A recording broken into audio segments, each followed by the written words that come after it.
fight 12 with the multiplier? I guess math isn't their strong point. Well, how about we make it a 3-on-3? Another student said as they appeared from behind Quinn. As soon as they saw who this was, the students immediately stormed off without saying another word.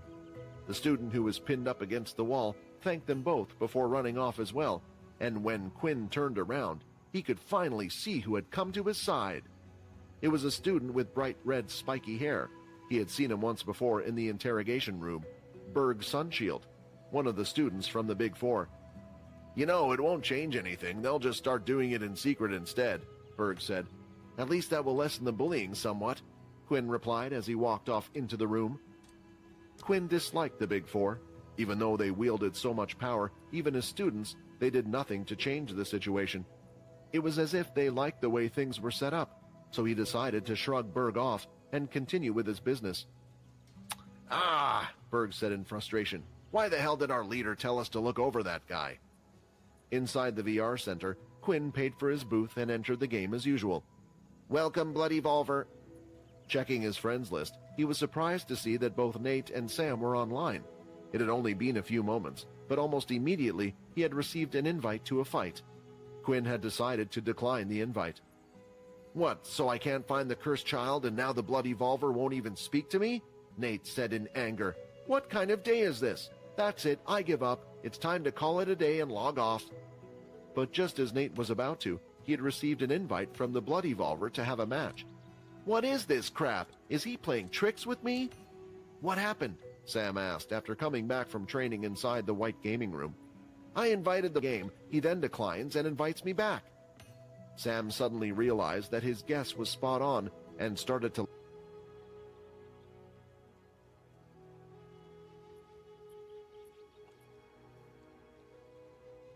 Yeah, there we go.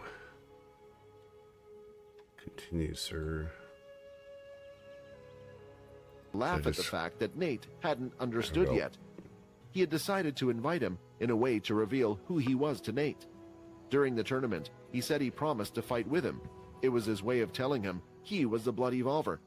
Just accept, Sam said.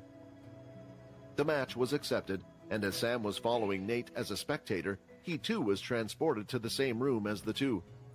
When Nate arrived, he was ready to give the Bloody Volver an earful, but Quinn was the first to speak out of the two. So, like I promised, I will fight you if you wish, Quinn said. For a second, Nate paused. The cogwheels in his brain were starting to spin, and the words spoken sounded familiar, but it was like he had no frame of reference. It was nearly there as the pieces began to turn, and then finally it had clicked. Wait, wait, no, Nate said as he pointed his finger at the avatar in front of him, shaking. You're saying you're the cursed child. He quickly opened up his system to confirm that he was indeed in a match with the Bloody Volver. Then his head started to hurt even more. But how? Your abilities, they're not the same. Nate, right? Quinn said, which was the final nail in the coffin. Only Quinn, the cursed child, knew his real name instead of his in-game name. It's a little complicated, but as the shadow power isn't a publicly owned power, I can't use it in the system. Nate stood there still for a while as he started to process everything. His whole world had been turned upside down in an instant. Now thinking about it, the set of moves used in the event, the flash steps, the fancy kicks, it was something he should have figured out sooner. But the belief that a person could only have one ability was what was stopping him from believing that. But he didn't care about what secrets he had. If he was in the same position, he probably wouldn't tell anyone what was going on either. He only had one thing to ask. Are you able to fight at full strength in the game? Quinn shook his head. I can't, he replied. Then this is not our stage to fight. If you can't use your shadow powers here, then even if I defeat you, it won't feel like a victory. I already beat you before, but I want to fight the real you. Quinn smiled, as he expected this. Although he was looking forward to a fight, he too wanted to fight Nate at full strength, and while in the game. Even Nate would be disadvantaged in the game, as it wasn't able to emulate a soul weapon, as well as the fact that Quinn was able to use his blood attacks freely with no consequences. I wish to fight you at full strength as well one day, Quinn replied. The two had a strange relationship. Even though they wished to fight each other, it wasn't like enemies. It was just out of display for pure skill.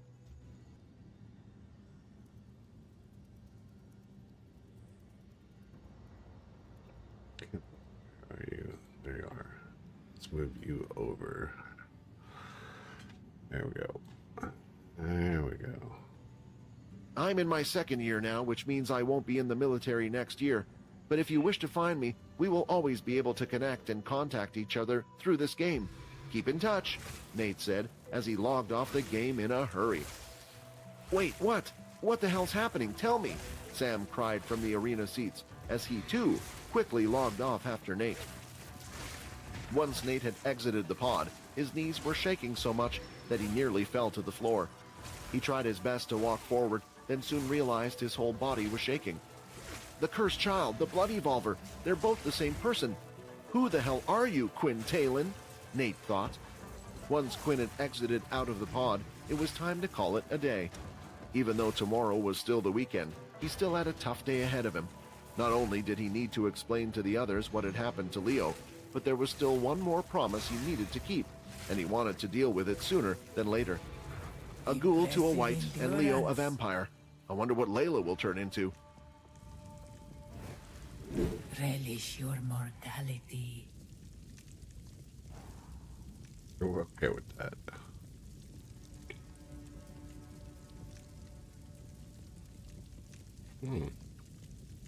Okay.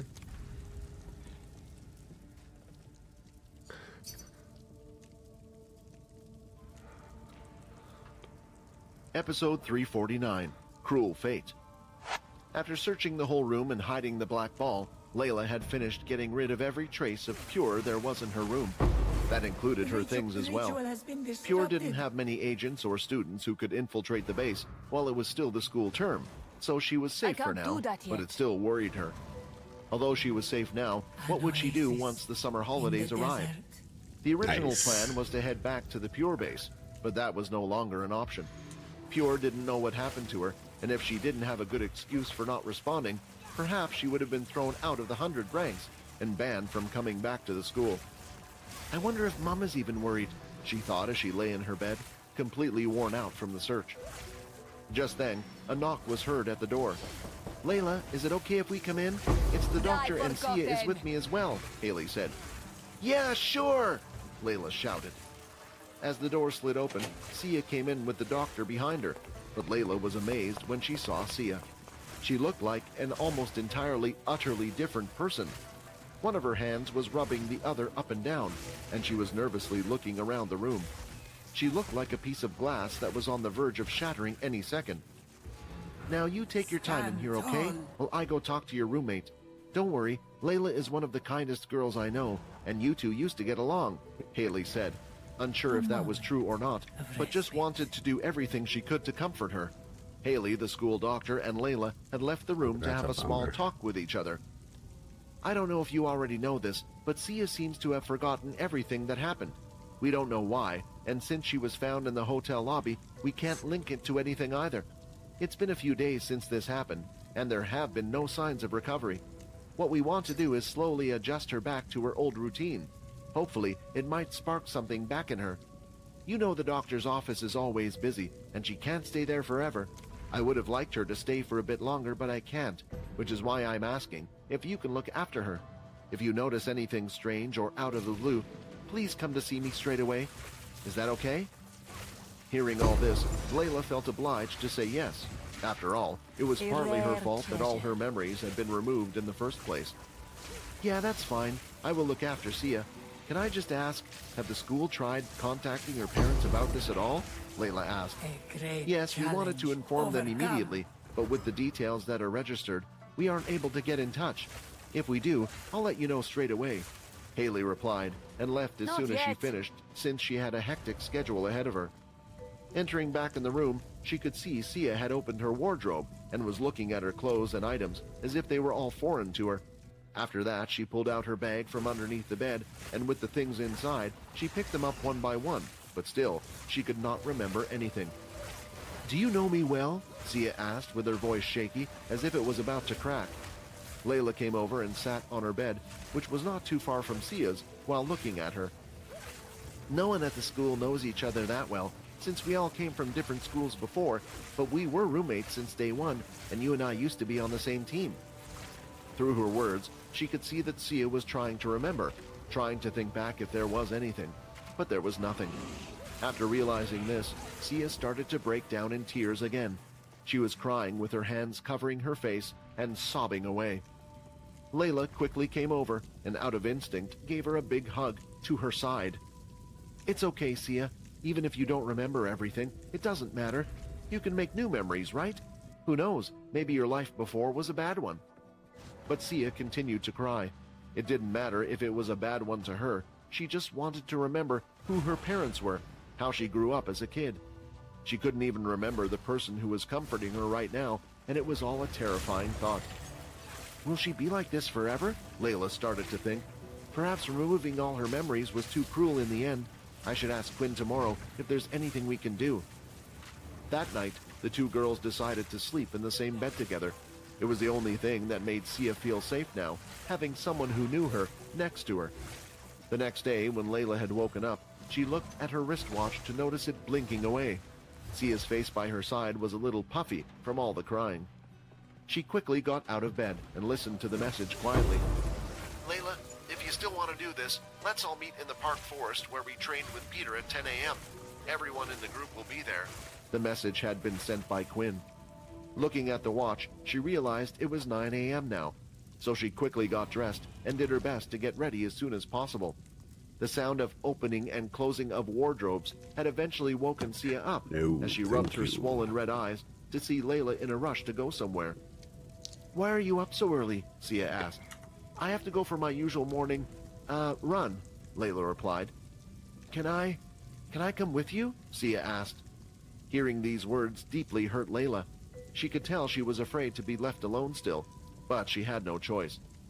You get some rest. I need to leave now, but I promise when I'm done and come back, we can spend all the time you want together, she replied as she rushed off and left the room.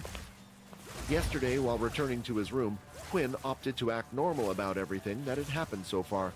He planned to meet everyone the next day anyway, so it would have been best to explain everything in one go. He had yet to tell Vorden about what happened to Leo. All the boys were in the park woods. They were quite deep in the actual park, and no one would travel in here unless they were up to no good or just wanted to go for a walk through the woods. Logan had spread out his little spiders in all directions in a large circular manner. That way, if someone had decided to come into the woods, they would know. So, anything interesting happened to you guys yesterday? Vorden asked, trying to break the boredom while waiting. He hated to admit it, but everything had been kind of normal so far, and due to all the excitement that had happened, things felt boring. The usual, just working on tinkering with my gadgets.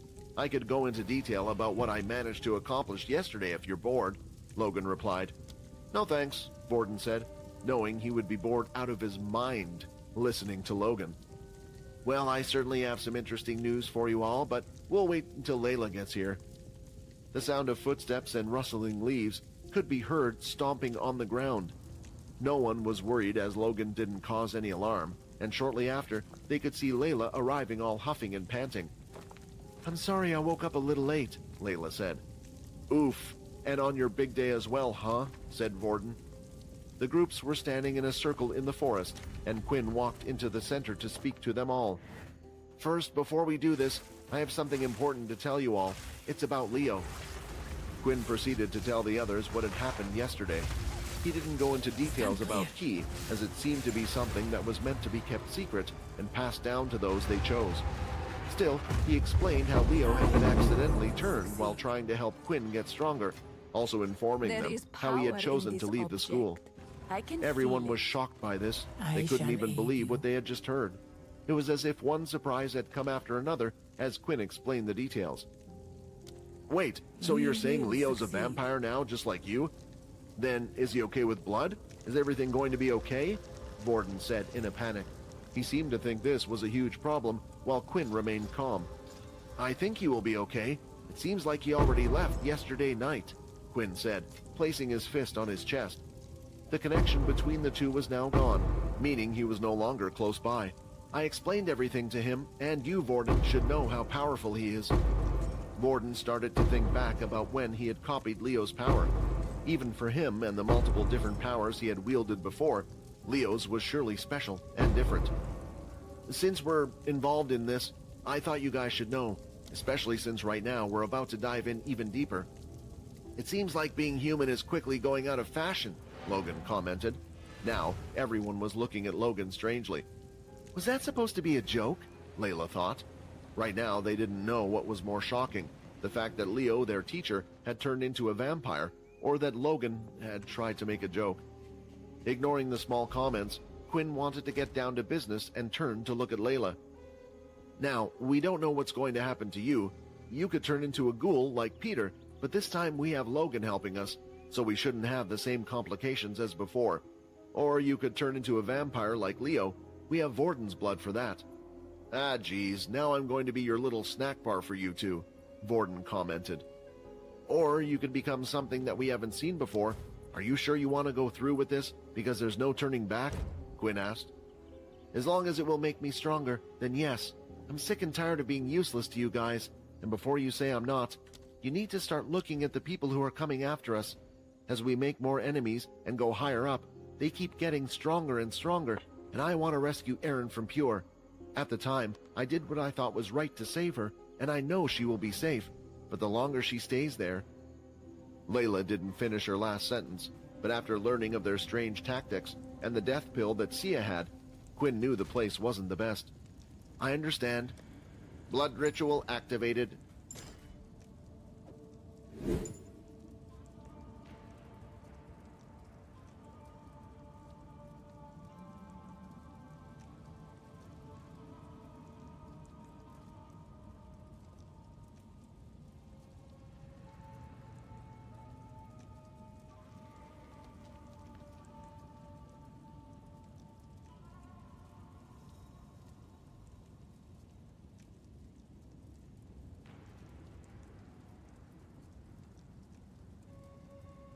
Episode 349, Cruel Fate.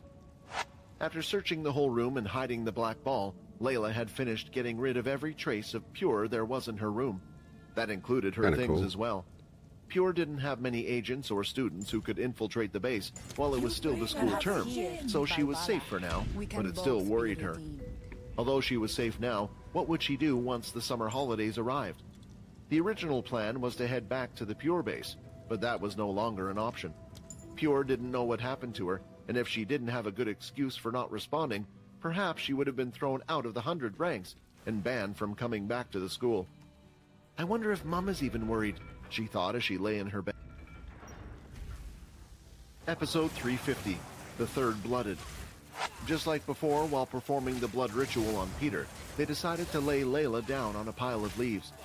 This should make it feel a little better, Quinn said proudly of himself, as he had spent quite a bit of time sorting out the leaves to form a bed shape. Logan stood on one side, while Vorden stood on the other.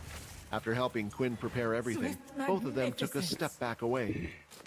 Hey, you don't have to be scared of me, Layla said. Come on, it's me. You know, it's just to be safe. We don't want a chunk of our arms or legs to go missing, Vorden said jokingly, remembering what they had to go through last time. Logan nodded while taking another step even further back. It's always best to be careful, especially when we don't know the probabilities. I'm sure you understand. The boys were just making Layla feel even worse. It seemed unlikely that she would be turned into something that the others should be truly scared of, but the words of the others had gotten to her. When Quinn was about to begin the next steps, she grabbed him by the wrist. Not that I'm having second thoughts or anything, but do you know what I could turn into? She asked. Quinn himself didn't know the answer to this, so instead, he reverted the question to his system. That is quite a hard question to answer, the system said. You see, I'm not even sure even now, as back then, you must have heard many tales about creatures or demons. They were around during my time, so I would assume they are still spread today as folklore. The truth is, all those tales had originated from somewhere and had some type of truth to them, most of them being subclasses of vampires. You have the classes that are closely related to the vampires. With these types, I would place them in something called Category A. They are similar to your standard vampire, but perhaps a little unique, comparing them with slight differences. Some of these can evolve into vampires. Later on, some branch slightly.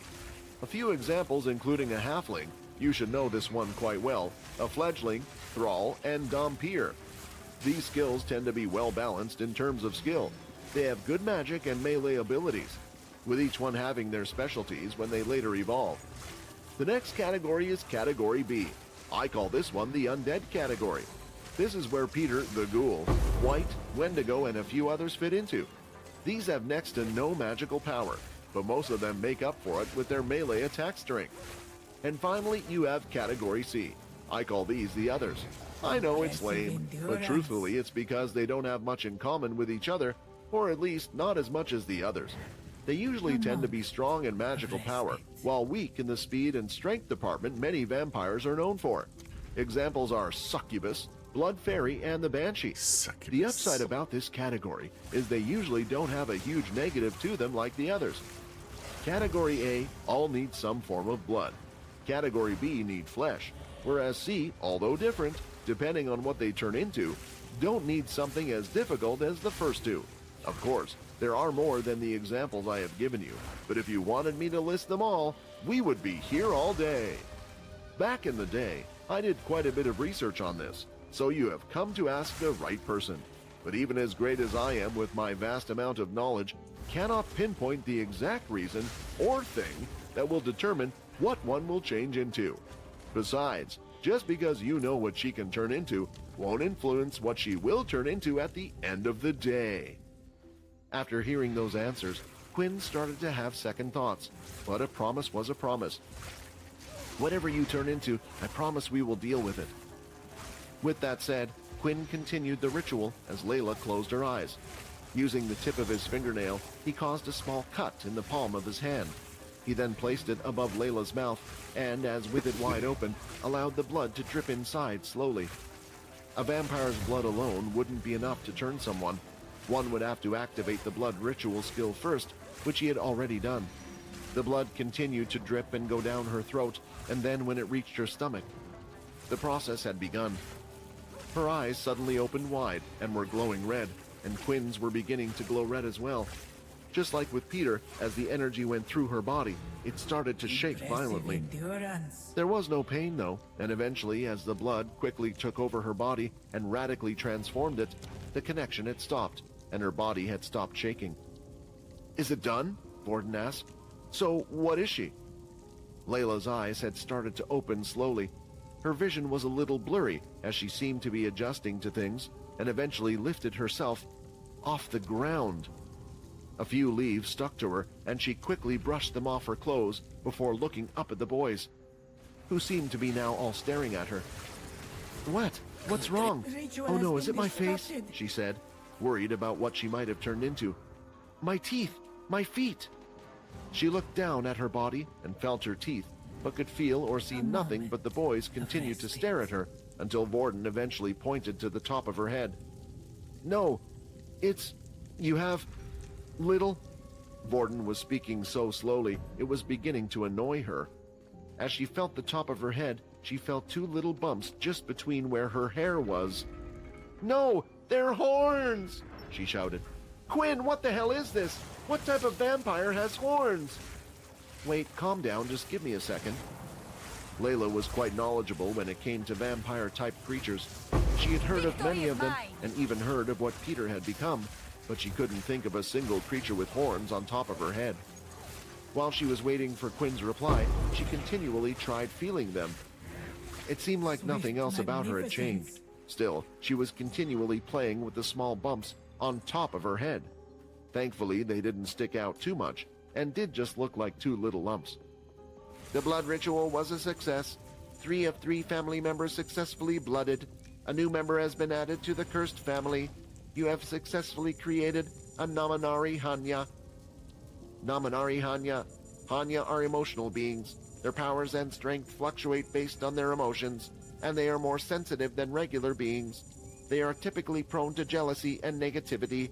They often feed off the negativity of those around them, as well to power up their powers. Their powers specialize in dark and spiritual magic. This magic can also be used to influence weak-minded women to do their bidding. Current skills. Spiritual partner. A link is formed between two people. Any attack that would hurt one or the other can be passed on to the other person. A spiritual partner can be changed at any point in time, but must be in the same zone as the user when being used. Spiritual chains. A ranged attack. A dark black energy ball of negativity is hurled at the target. If successfully hit, it will root the enemy for a certain amount of time. The chain's time and strength depend on what mental state of both the user and opponent are at the time. Evolutions available: Chunari Hanya, Honari Hanya. Based on what the system had explained before, it looked as if Layla had turned into the Type C category. A user strong in magic, but didn't get a regular vampire's normal buffs, such as strength, speed, and agility. Most of what Quinn read didn't seem to be too bad, and the magic skills would come in handy. Just like with Peter and the others before. The MC cells would have been reset, meaning Layla no longer had her telekinesis ability. If she wanted to, this was a chance to change her ability if she felt the need to. The only thing that did worry him was the first few lines. Suddenly, he could hear the sound of crying coming from Layla's direction. "I'm so ugly, aren't I? These horns, who's going to date me now?" she said as she continued to sob. "Layla, you're not ugly," Vorden said, trying to calm her down. "Shut up!" she shouted back. "I think they're, kind of cute," Vorden said with a blush on his face. At that point, both Logan and Quinn turned to look at Vorden. They didn't know if he was just trying to cheer her up, or if he did have strange taste. "Come on," Quinn said. "Let's go for a walk," he said, shaking his head, realizing this would be a different kind of trouble that they weren't used to.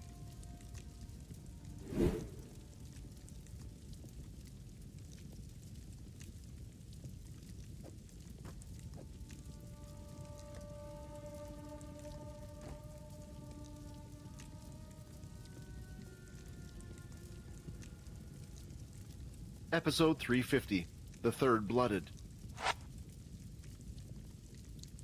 Episode 351, Testing and Choosing an Ability. With a single click from the computer, a hologram displayed all the information about the subclass known as Hanya to the group. They were all currently inside Logan's room. When asked what Layla was, Quinn found it hard to answer without making himself seem suspicious.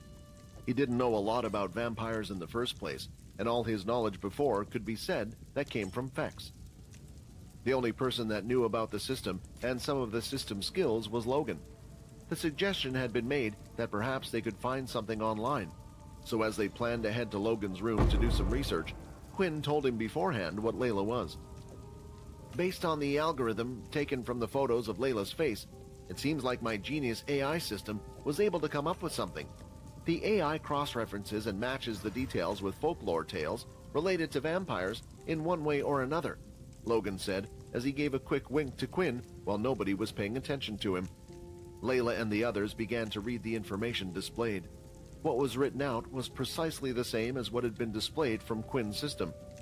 "Emotional? Me?" Layla said suddenly, but she realized that she was letting what the screen said now prove her wrong. So correcting herself, she tried her best to hold everything in. She cleared her throat and started again. "Okay, say I am this Hanya demon thing. The only thing I don't understand is the feeding off negative emotions part."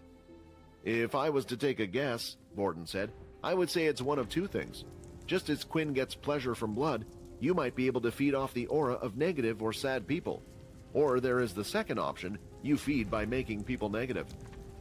The others didn't say anything, but they felt like Vorden was spot on with his deduction. That line could only be interpreted like that, and they hoped it wasn't the second one. However, the first part might prove difficult as well. Where were they meant to find negative people? Would they have to go around the school looking for someone who had just broken up? Or perhaps start calling people names? "Don't worry too much about this," the system said to Quinn, seeing his concern. "Remember what I said about Category C? Unlike ghouls or vampires who need blood or flesh to survive, the Hanya don't need negative emotions to live. This is just what powers them and allows them to evolve eventually." That was another thing that Quinn worried about, evolving. He remembered that there was also a chance that Peter could have evolved into the Wendigo. Perhaps what Layla would evolve into wasn't exactly a good thing. "So, do you know if they feed on negative emotions or feed by creating negative emotions?" Quinn asked. "Ha ha, this was why I didn't want to butt in, but I felt the need to. I don't remember," the system replied. Useless as always, Quinn thought. So based on the information, unlike Quinn and Peter, you won't have abnormal strength or speed, Logan explained, but instead magical abilities, perhaps in a way similar to Quinn's blood abilities. What about your ability from before? Can you still use that? Logan asked. She shook her head in response. No, I already tried on the way over here. It's completely gone, but it was expected, she replied. Well, have you thought about what ability you want? Borden asked. Now's the time for a fresh new leaf. We don't know if telekinesis is compatible with vampires or not, but even so, if you want to, you could choose a completely new ability. Layla continued to fidget and play with the small bumps on the top of her head as she thought about it. If she moved her hair to the side of her face, it would slightly cover them up, but a hairband or bandana would be best as well. What would Mom's reaction be if she saw this? Then she started to think about her bow.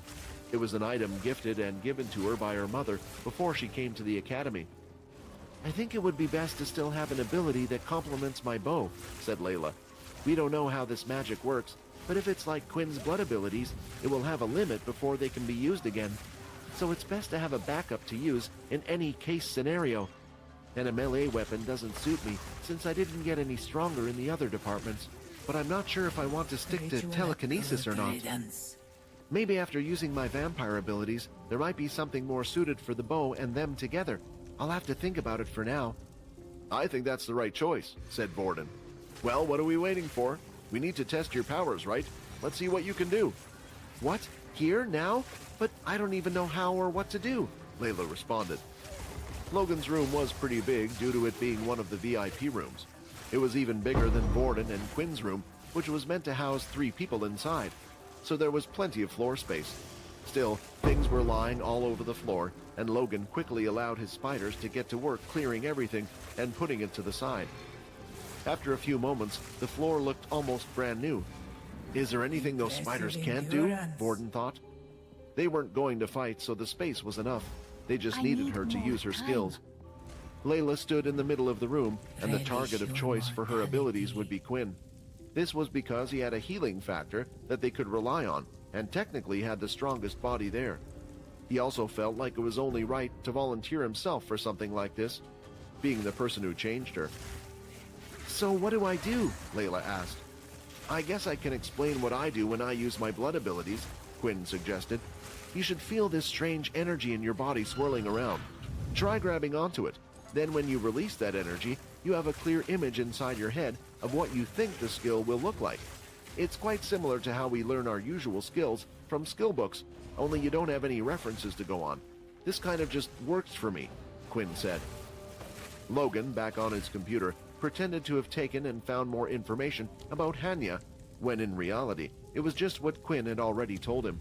He described the characteristics of the power they used and what the 2 skills might look like, giving out every bit of detail apart from what the ability did.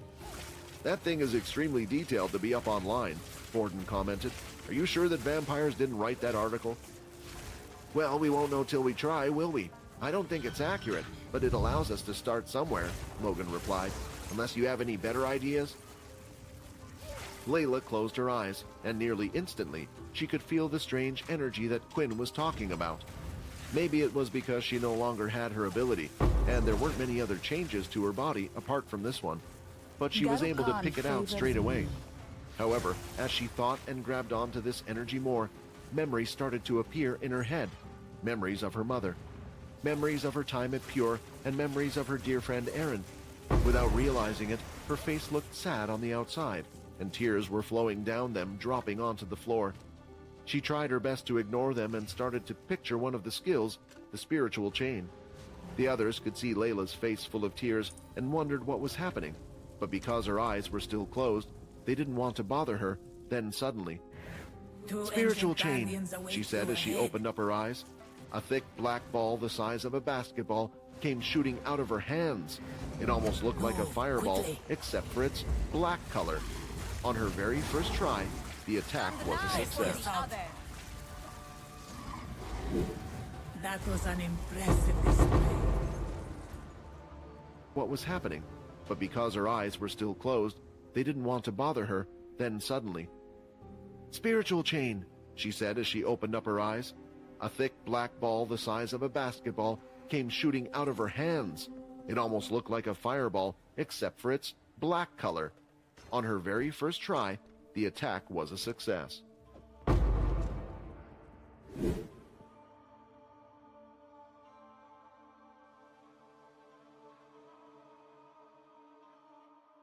Episode 352, Feeding on Negative Energy. The spiritual chain had been cast, and the black fireball came hurling towards Quinn. The speed was fast as well, like a cannonball. Quinn braced himself, but he didn't move and allowed it to hit his body. As soon as it made an impact across his stomach, the ball split up, and chains made of fire started to wrap around him.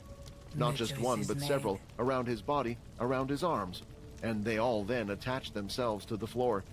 Everything happened in almost an instant as soon as the ball hit. While a part of the chains were wrapped around Quinn, the other end wherein a circle shape attached to the floor. Quinn tried to use half of his strength at first to move. He thought it would be enough and didn't want to upset Layla if it was weak. But it seemed impossible for him to move. He then tried using his full strength, and this time he could move slightly, but the chain still seemed to hold. A few seconds later, they had disappeared entirely, and he could now move again. "Well," Layla said with an excited look on her face. She was happy with her success, and how with relative ease she was able to perform the skill on her first try. "It's strong," Quinn replied. "Really strong. I used my full strength, and I still couldn't break free." The boys were surprised as well at what Quinn had said. He didn't have his gauntlets on, but his regular strength was still plenty strong. "It's a shame about the duration. It seemed to only last a second and a half," Borden said. "But still, in a fight between life and death, that's all it can take sometimes." "Yes," Logan replied, "but remember the text also said that it would depend on one's mental state at the time as well as the user's mental state." Logan started to think about the tears he had seen before she had performed the skill. Perhaps this had something to do with its power, but decided to remain silent for now. Layla had a huge grin on her face, and suddenly she was pleased. Her first skill was this powerful, and she didn't even have an ability yet. She could be helpful to the others now, and there was room to grow even stronger. "Come on," she said in a cheery voice. "Let's try the next one." She quickly wiped away the tears from her face and tried to visualize the same thing again. She closed her eyes, but oddly enough, something was wrong. The energy from before that she could feel was no longer there. "Is that all the magic ability I have? Only enough for one skill?" After standing around for a while, the others realized something must have been up as well. "I don't understand," she said. "I did the same thing as last time." Looking at Layla, Borden seemed to have figured out the one difference compared to before to know. "Correct me if I'm wrong, but Layla, are you happy right now?" Borden asked. At first, Layla didn't understand. So what if she was happy, shouldn't she be? But then she soon realized from reading the text. Her powers were affected by how she was feeling at the time, and positive emotions weren't a part of the description. "What is this crap? So are they saying I can only use my powers if I'm upset?" she shouted. "That's it, Layla," Borden cheered. "Come on, keep getting angry. Quinn, say something to her." "I don't think this is a good idea," Quinn replied, stepping back. "Maybe her horns will start to grow bigger or something." "Quinn," she mumbled with both her hands in fists by her side and her head down. "That really hurt," she whispered, and instead of trying to use her ability again, she quickly stormed out of the room. The three boys just continued to look at each other, stunned, until Logan finally broke the silence. "Well, I thought what Quinn said was a good one, if I do say so myself. Nothing we can do now. We will just have to let her calm down. It's not like she's going to eat someone or suck their blood," Logan said as he pulled the drawer open and grabbed a few things from it. "Sandwich, anyone?" In anger and sadness, and with a mind filled with emotions, Layla continued to walk down the stairs and headed straight back to her room. She knew what the others were trying to do, but it hurt her a little bit too much. "Why am I getting so upset? I know they were just trying to help. They didn't mean all that stuff, right?" It seemed like what the text about Hanya said was right. She would be more emotional than before, sensitive to be precise. If she wanted to learn how to use her powers properly, she would have to learn how to harness and control these emotions, but she couldn't do it instantly. She quickly adjusted her hair to make sure it covered up her small little bumps and continued. As she stood outside the door, a sweet smell seemed to be coming from inside. Is Sia cooking something? Layla thought. She opened the door, and it looked like her guess was completely wrong. Sia wasn't cooking anything, and instead was still wrapped in her quilt, sulking. Has she been crying for the whole day? Didn't break a sweat. However, Layla soon realized what the sweet smell was. In her vision around the room, she could see it. A heavy black mist seemed to be covering the room, and it was the same type of energy that she felt inside her. She tried reaching for it, grabbing it, and it looked as if the mist moved and went inside of her own body. Suddenly, she felt a surge in power inside her cells. She could feel something overcome her. Although it felt powerful, at the same time she felt sad, as if these negative feelings from the room were now inside her. Layla, you're finally back. Yes, Layla replied as she couldn't hide her smile. I'm back, but I'm a bit hungry. In an unknown place, underground, where it was pitch black and not a single speck of light could be seen, the sounds of growls could be heard, monstrous roars and clashing, banging of all sorts as they rattled their cells. Thankfully, these creatures had been locked away, pinned behind special black bars, trapped with no way out. To get to such a dark place, one would have to walk hundreds of meters down a spiral staircase, and then finally down the many hallways. Walking down one hallway, Silver could hear it all. It was a place she hated to visit, and she never wanted to come back here again, but she needed to. She continued to walk until eventually she stopped outside one of the rooms. Behind bars, a dark figure could be seen. Tell me, why did you do it? Why did you do it, brother?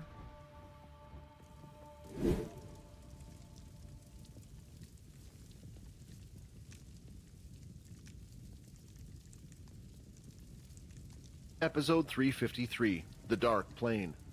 On a particular planet, when one would look up at the sky, they would discover the fact that there were 3 moons. 2 of the moons shined brightly, allowing a light glow on the surface, while one of the moons had an important role. It created a permanent eclipse blocking out the sun. While the other 2 were naturally made, this one was not. Set up to perfectly move along and shift with the planet's slow rotation to make it so it would always remain in the dark, but still would provide enough heat for survival. This was the planet that the vampires had chosen to call home. It wasn't a very large planet, and most of the place was unpopulated, but in one section there were signs of civilization as life could be seen. Buildings were created from a black hard substance crafted in a jagged style, but signs of modern technology could also be seen in use. As lights lit up the streets with a lukewarm glow, not too bright. Strangely, carriages would be used as a form of transportation, but there were no horses or animals to man them, as they were powered by a different source of energy. If one could look closer, one could see that everything was being powered by blue crystals. It was a mixture of old and new. The city was surrounded by what looked like a forest that went all around the outside of the buildings, and towards the back of it, a single large mountain. In front of the mountain was a castle that was a quarter of the size of the mountain itself. It was grand in size and had a sleek design. Unlike the other buildings, this one was also made of black material, but had been carefully carved out, creating a perfect castle. Going around the large central castle, on either side were 14 smaller castles. They equally looked impressive, each bearing their crest on a giant cloth at the front. However, 2 of these castles looked a little run down compared to the rest and displayed no such crest. There was also no lights or fires lit, showing no signs of inhabitants in the buildings. One of the castle's family crests displayed a ring with 6 strings attached to it, pulling it from above. This was the Sanguinus family's castle. Inside, on the bottom floor in their private training hall, a portal had suddenly appeared floating in the center of the room. 2 guards dressed in black clothing with a gold trim going around it stood outside. They too bore the crest on their shoulders. They turned their heads looking into the room when they heard noises. A return portal has been activated, one of them said. Go inform the Lord of the Night's return. With that, one of them took off down the hallway. First to go arrive through the portal was Peter, although he didn't look like his usual self, as he was disguised as Quinn. Both of his hands remained tied behind his back, but he was compliant. The one who followed after him was Fex, and eventually Silver. The remaining guard immediately entered the room and got down on one knee in front of Silver. We welcome your return, young master and Knight Silver. No need to be polite to him, Silver said. Remember, he is to be punished. Sorry, a habit, miss. To remind everyone that Fex was indeed a criminal, she used her red string, mixed with her blood abilities, and wrapped up Fex's arms behind him as well. Go inform the Lord that we will be meeting him in the main room, Silver commanded. As you wish, the man said, as he lifted himself and bowed down to Silver before rushing off again. Gosh, do they always have to be that uptight and formal? Am I right, sis? Fex said in an upbeat tone. Shut it, you, Silver replied. Do you know how much trouble you could have been in? The other families and the king are unaware of this situation. We managed to keep it under wraps. I knew you would, Fex interrupted. Silver immediately glared at him back and decided to use even more string, wrapping it around his mouth so he could no longer interrupt her. Much better, she said. Because of this, the punishment you will receive will be dealt with within the family. There is no need for the council to make a decision. Furthermore, we can use this illegal creator to pin the blame on one of the other families. Your father will be pleased and will lighten your punishment. Fex noticed that Silver had made the extra effort to call him your father. She never did call him father herself, and always referred to him as the leader or lord. I'm glad you brought me the right person, she continued. The truth was, I had already found out who had created the illegal later on. If you were to bring me someone else, I wouldn't know what to do. Fex was glad he knew his sister well. He knew she wouldn't have stopped to look for the creator after finding out there wasn't illegal. This was why part of his plan was to make Peter look like Quinn, just in case, and it seemed like he was right. However, she was too trusting at times as well. Her checks would only go so far, and she wouldn't dream to think Fex would break the rules and lie to her. She had this naive thought that others upheld the rules as much as she did. Bringing in someone who was able to transform never crossed her mind. In most cases, he would never have gone this far for someone, but he had made a promise. A short while later, the three of them were now in the main room. They all knelt on the red rug that led up to a small staircase, where a grand chair was centered. In the chair, the family leader, or vampire lord of the Sanguinus, Lee sat. By his side was a middle-aged man with a small little goatee beard and pointy black hair, his second vampire knight that held the same position as Silver. Silver had stood up to give a full report, explaining why the process had taken longer than she had thought, and explaining the details clearly, although she altered some trying to show her brother in the best light possible, saying how he had planned to come back sooner until discovering the so-called illegal. She went even further, stating he had killed the illegal and brought back the vampire, the root cause of the problem all on his own, noting she had next to near no involvement in the matter. Hearing all of this just made Fex feel bad. His dear sister was doing this all for him, so he could take all of the glory, while it was her hard work all along, and even worse, he had lied about it. This is excellent, Lee said with a smile. I can't believe one of the other families managed to screw up, creating an illegal in a time like this. This will greatly cause disfavor to one of the families. Sin, call the council to have a meeting immediately. We need to find out who this scum belongs to. Don't tell them why, but just say it's an important matter. Yes, my lord, Sil said as he bowed down and suddenly seemed to disappear in a cloud of smoke. My son, you have always been a troublemaker, and I have hated you for it. Sometimes I even thought you might not be right for this seat after my time, but you have made this family proud. Fex, I want you to come to the council meeting with me. I shall inform everyone of your great feat. Although his father sounded happy about this matter, this was making Fex extremely anxious. While returning, he had expected punishment, perhaps for Peter to be dealt with before going to the council. Of course, there was always the chance it would still go to the council, but now his father wanted to praise his actions in front of them. Once they found out the truth, how the vampire that broke the laws is still out there, and Fex had returned with the actual illegal, the whole family would be embarrassed and ashamed. Should I just tell the truth now? Fex thought that way. It would save the family from being embarrassed, but he couldn't. If he was to reveal the information now, there was a chance that only his family would continue to keep this under wraps and send out vampires immediately. If the whole council was to find out, then it would at least buy Quinn more time. The council had always been cautious when making decisions involving the human world. Am I not to be punished for my actions? I went to the human world without permission, Fex tried to plead. Nonsense. We can say I sent you. Thereafter, our team discovered something suspicious, Lee said. But... Silver, who was kneeling beside Fex, tugged on his sleeve. Just take it, brother. I suspected this might happen. Although your actions were wrong, you should accept this. You know what the Lord is like, she whispered. Just then, a smoke of mist reappeared, and by Lee's side, Sin had returned. The council has agreed to your meeting as you wished, my lord. Excellent, Lee said with a smile, while Fex continued to look down on the ground, hiding the horror showing on his face.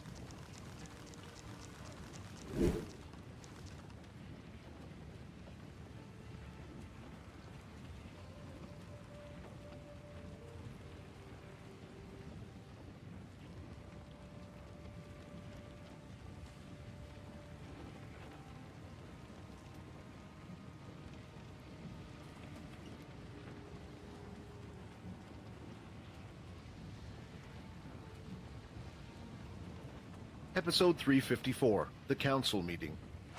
When a meeting between the Vampire Council members would be called, all of the 13 leaders from their castles would have to go and travel to the main castle. The main castle was where the current Vampire King and Queen resided.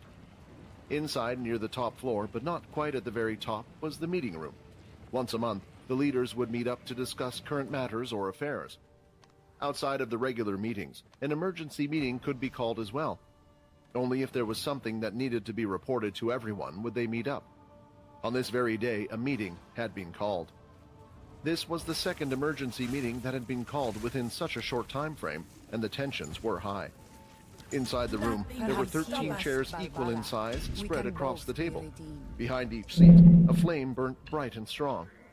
Currently, all the chairs were filled with their leaders and one of their vampire knights by their side.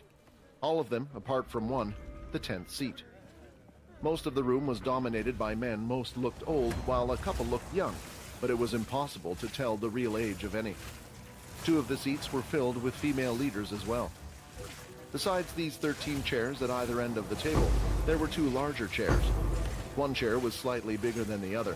At this moment, both of these chairs were empty as well.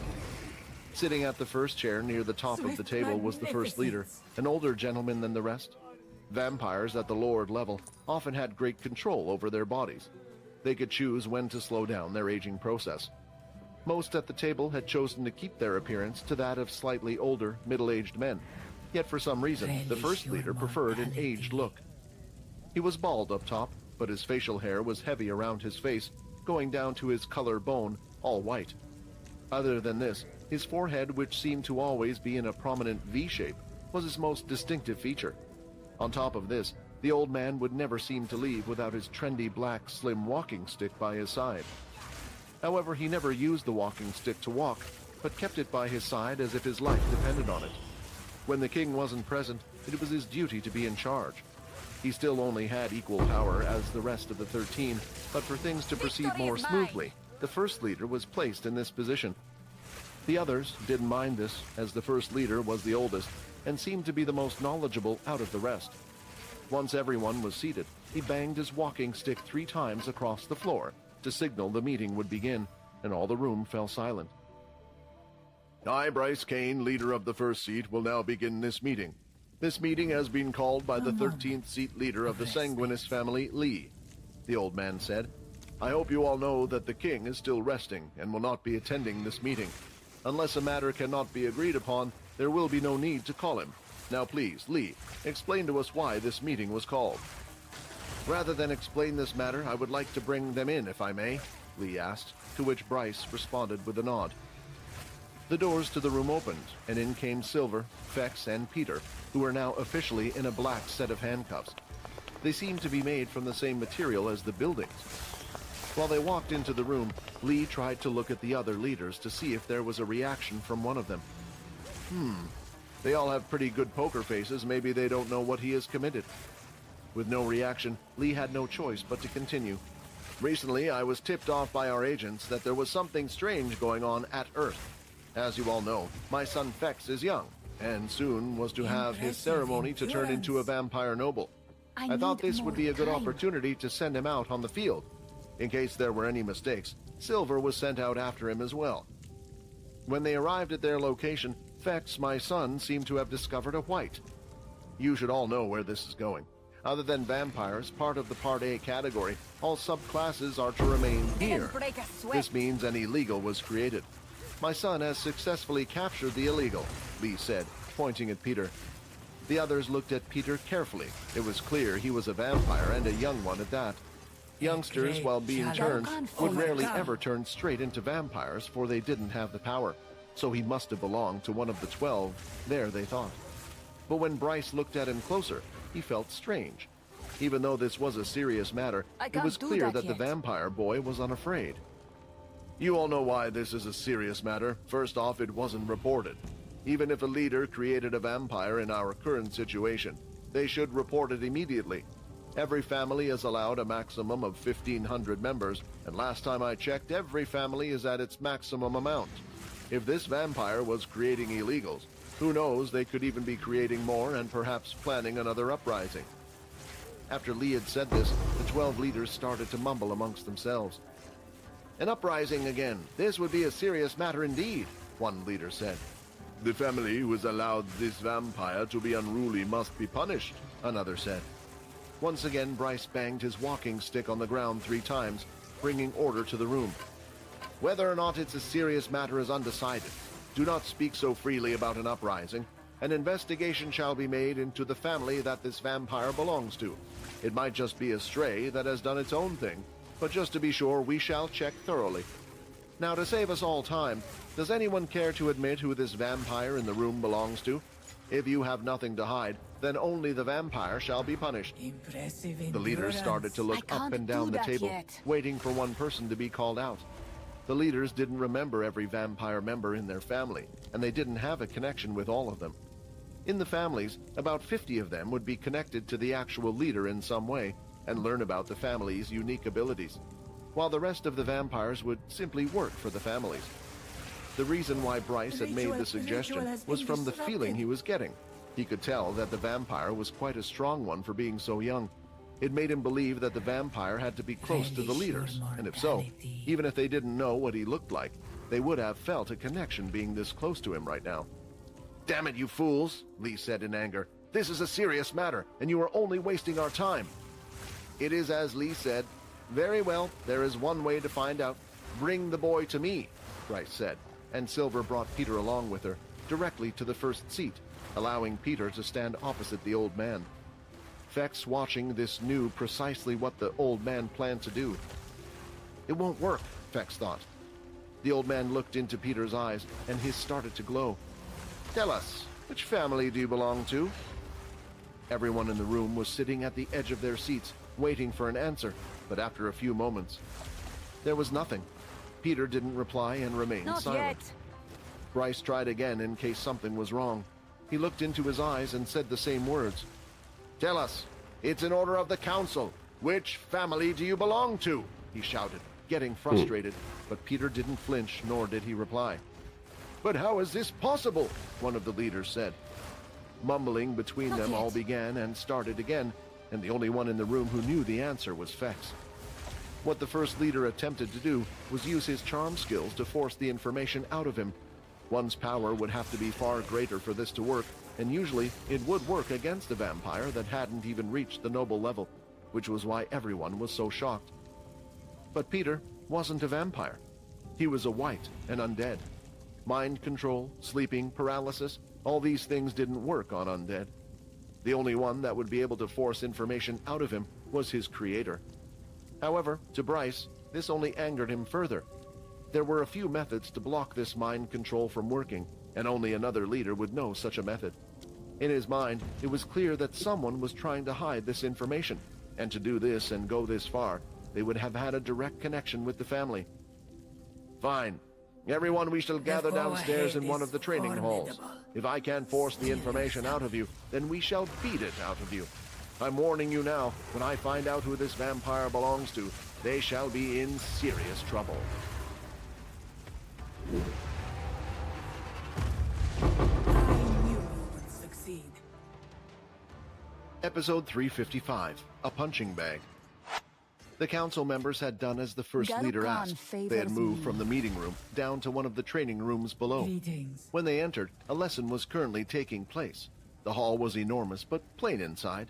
There was no equipment apart from the wooden flooring, and the only thing that could be seen was a group of teenage students receiving instructions from a teacher up front. All the students seemed to be dressed in the same type of clothing, a black standard uniform with red trim around the rim of the design.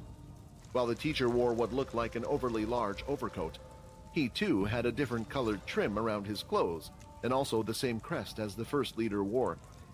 As the leaders entered the room, the teacher who was taking the lesson, eyes widened. He couldn't believe what he was seeing. "Students, quickly bow down to the leaders," he said urgently. The group of around 50 or so students immediately turned and bowed down when all the leaders entered. It was rare to see all the leaders together unless they were to meet the king, or a meeting was about to take place. He was unaware of such a thing happening. "Oh, that's right. I forgot about the current tour being organized in the main castle," Bryce said to himself. "I hope you don't mind, Phil." "Not at all, Phil," the teacher said. "It's an honor to even be in your presence." In the chorus, all the students repeated what the teacher had said, keeping the exact phrase at the same time. "It's an honor to be in your presence." When Peter entered the room with Fex and Silver, he was surprised to see how similar it seemed to the military academy. The only difference was it appeared like they had more respect for the leaders, and everything was a lot more organized. Rather than them being compliant and obedient through fear, Peter could tell even just by looking at the vampires that they were obedient through respect. All students were now sitting on one side of the room. Their teacher was in the front row, while the leaders were all lined up on the other side. The students were nervous just by looking at the leaders. Some were already part of a family due to their close connections, while others, although they might be under the same banner, wanted to prove their worth, to get a higher position in the family. The vampires who weren't directly linked to a family were referred to as the pool. Once a year, vampires would be able to move between families that they were currently registered in, and the students would be able to select which families they wanted to join, similar to how seasons worked in sports. Of course, spaces were limited to each family, as there were only a total of 1,500 spaces per family. On a year-to-year basis, this number would increase based on a few factors, such as whether or not the city could handle an increase of vampires that year. If so, then the allocation number would increase. But that time had already passed, and all the current vampires had been registered, setting the number at 1,500 per family. Out of this number, 50 of those in the family would have a direct connection with the leader in some way.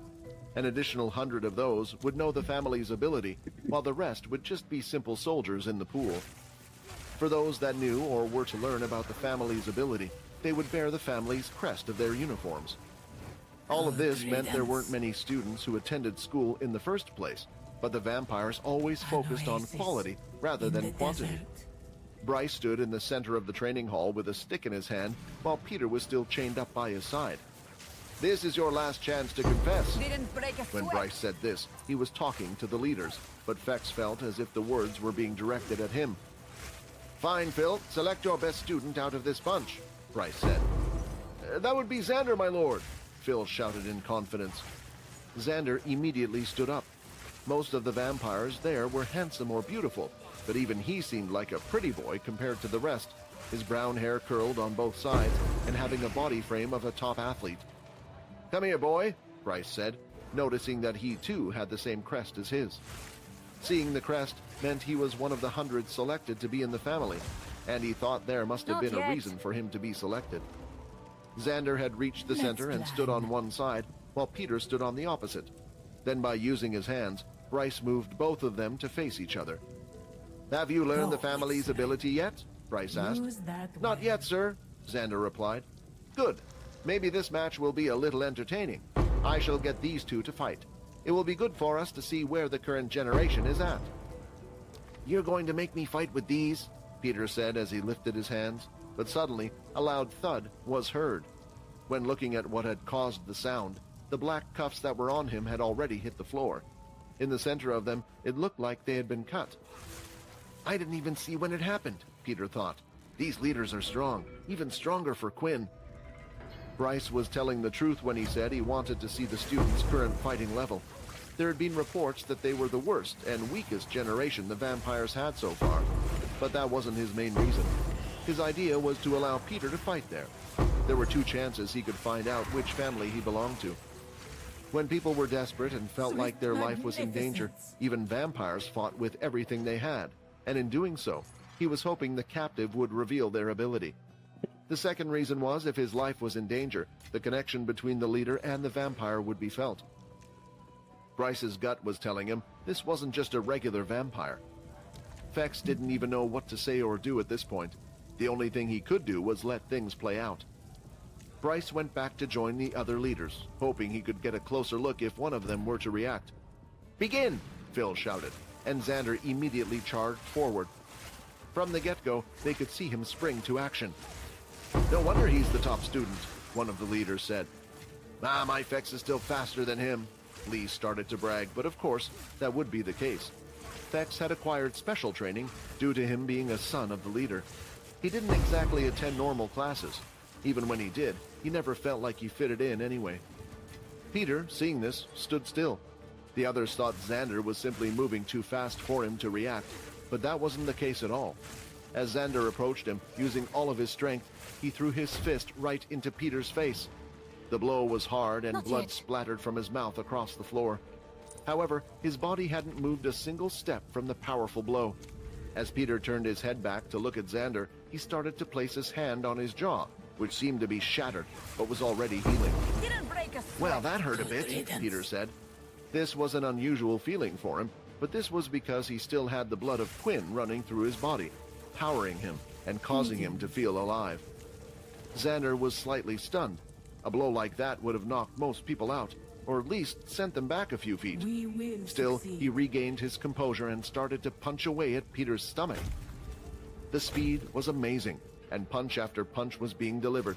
The power was so strong that Peter had been lifted off his feet, but the punches continued, not allowing him to fall to the floor. They carried on, moving him slightly back towards the edge of the room. "I thought you said we were meant to watch a show of skill, not a beating," one leader shouted out. "I thought the kid had something in him. His eyes said he was different," another replied. "Oh no, the blood!" Fex panicked. The more Peter was getting hit, the more of Quinn's blood was being spilled. The aura and smell surrounding Peter would soon weaken to the point where they would find out who he was. But Fex wasn't the only one who could tell what was happening. Peter, too.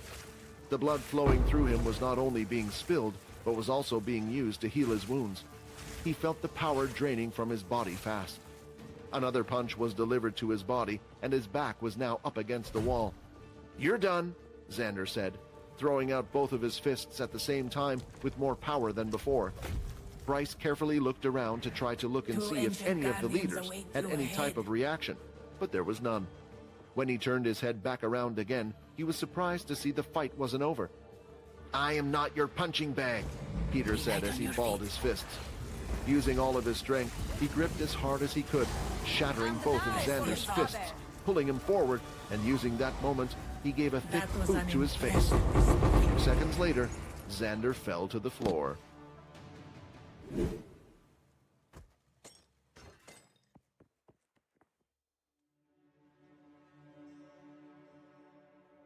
Episode 356, Working Together? As soon as Xander's body had hit the floor, Phil, the teacher, stood up from the floor and placed both of his hands over his head. The two kids looked around the same age, and Phil was overly confident that his students would succeed. Yet somehow, this unknown kid had the strength to overpower his best student with just 2 moves. Usually, a fight between any student vampires would be close, even with a skill gap. But this fight was different. It was as if they were watching completely different classes of vampires going against each other.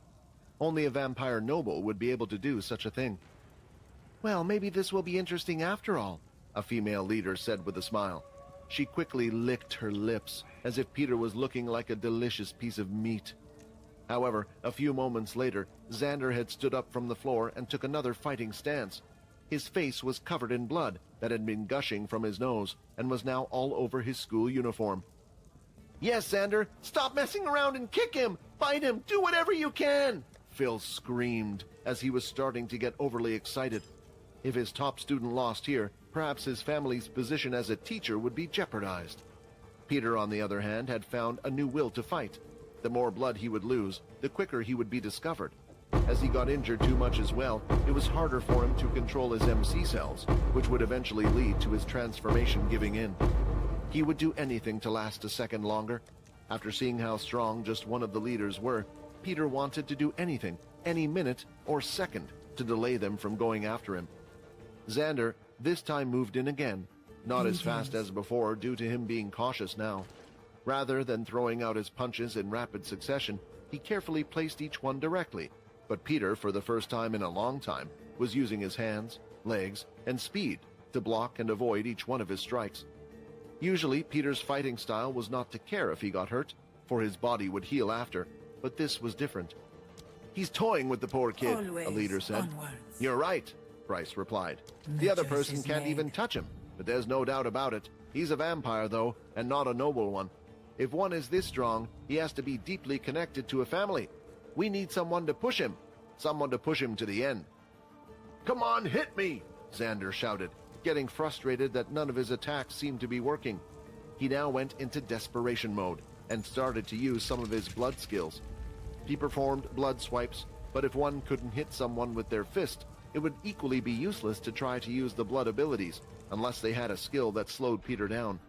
Other than that, there seemed to be no way for Xander to win this fight.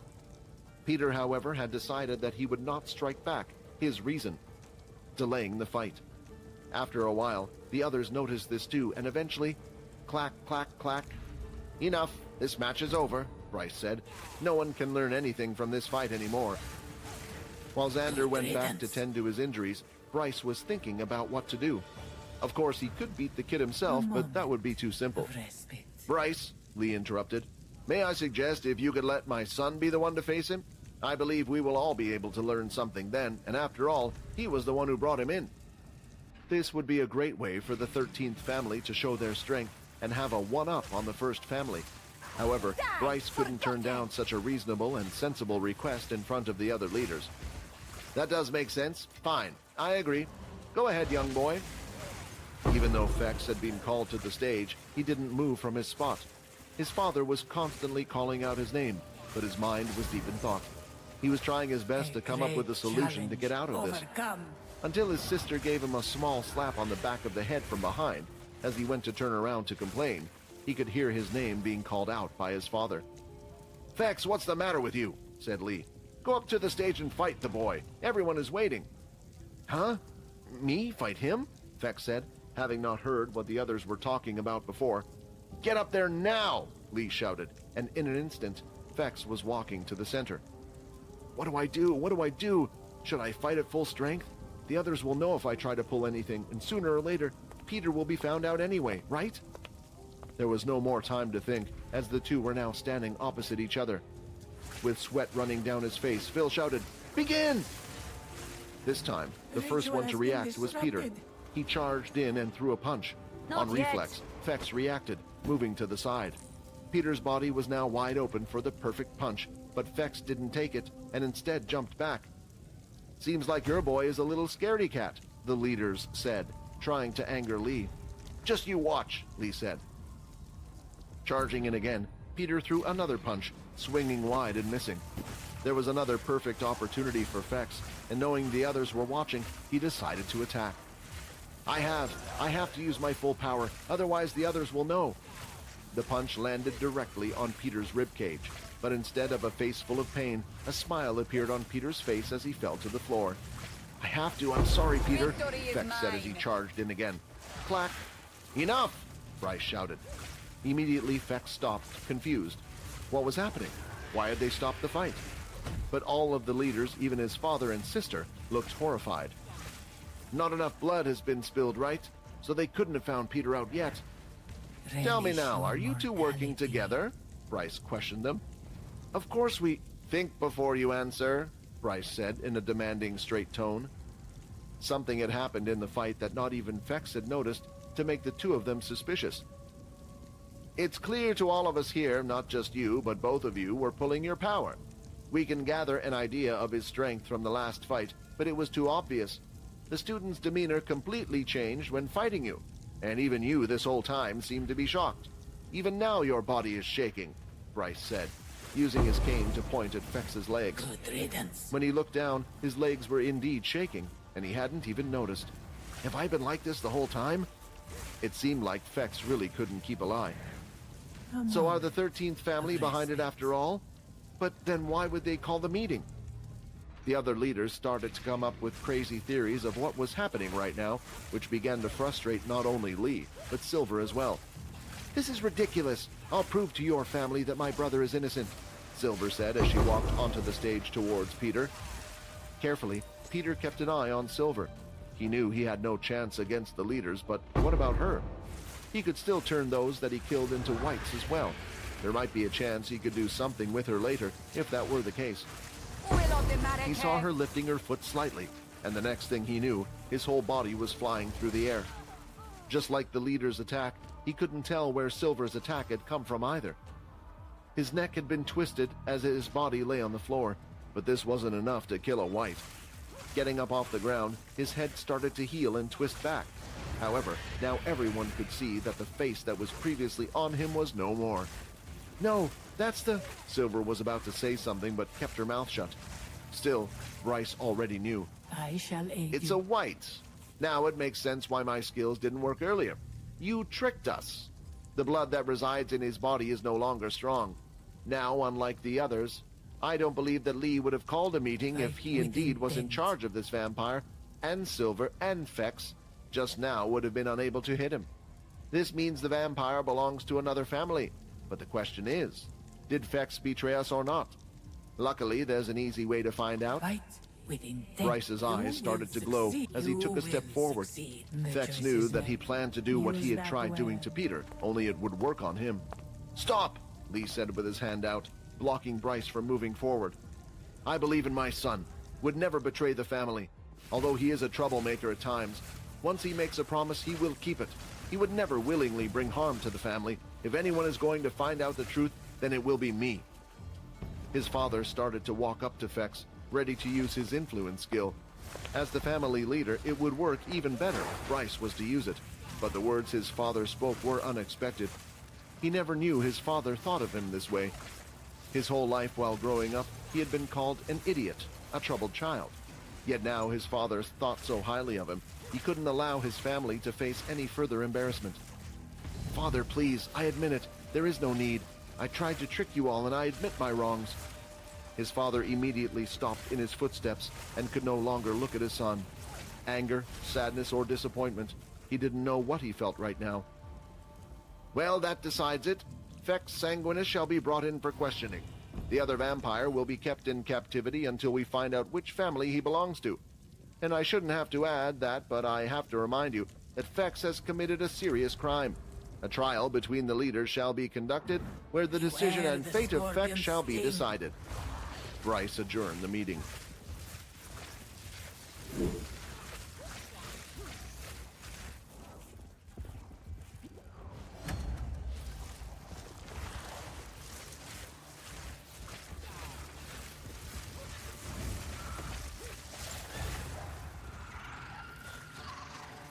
This was the end of the time in my time.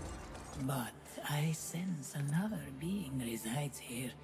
Perhaps you can challenge them, if you can find them.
Rest a while.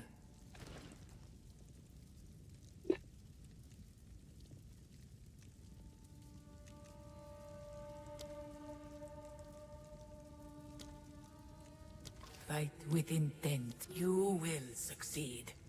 Always onwards. Episode 357, The Vampire Trial. The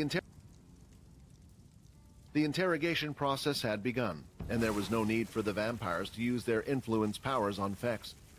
Due to Fex's unique position and the strange circumstances, he was first kept in confinement at the castle to be watched over, and then would be moved at a later time.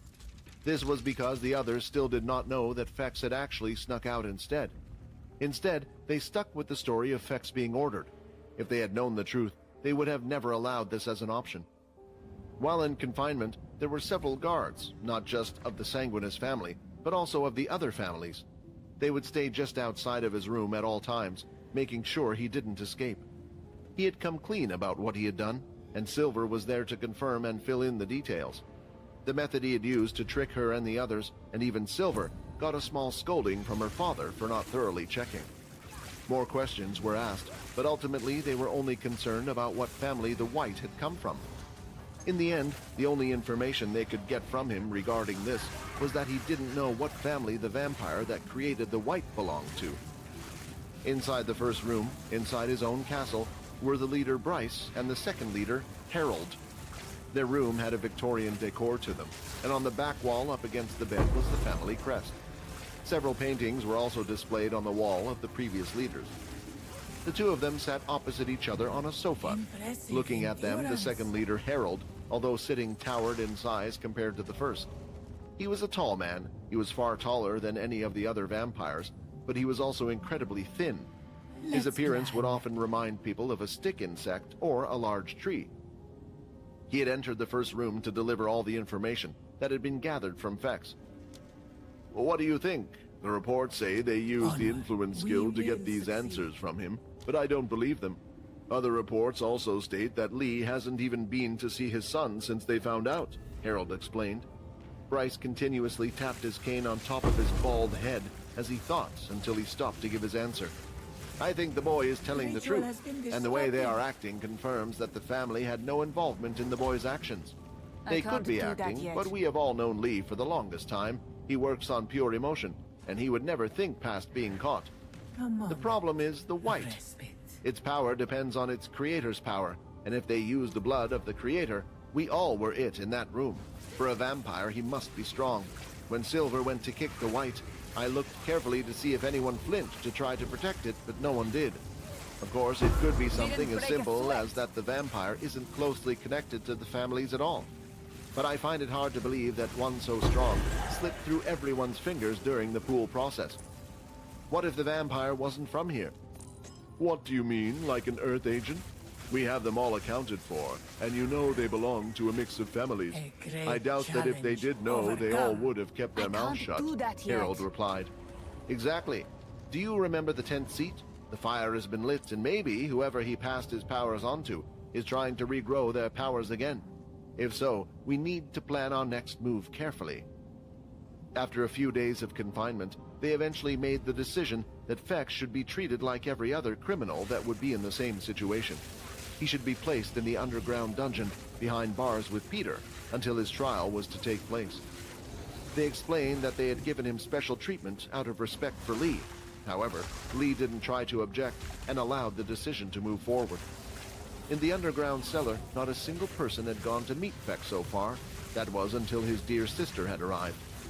Why? Why did you do it? Why did you do it, brother? Silver eventually managed to say, but it was hard for her to get the words out. Sis, Fex said as he walked towards the bars and looked at his sister's face. Usually she carried an expressionless look, a look of iron while walking around the castle. But this face he was seeing now, he had only seen a few times when they were younger. Please don't be sad, sis. I'm an idiot. You know I am. I never followed the rules, and this time I went just too far. Lies, Silver said, as she banged her hand against the black bars. You would never hurt the family. You were meant to be the next leader. It was a role that never suited me in the first place. It always suited you, but our family states our leader can never be a woman. I mean, what a load of crap that is. If I was to become the leader, the first thing I would do is get rid of that rule. He realized he was starting to trail off.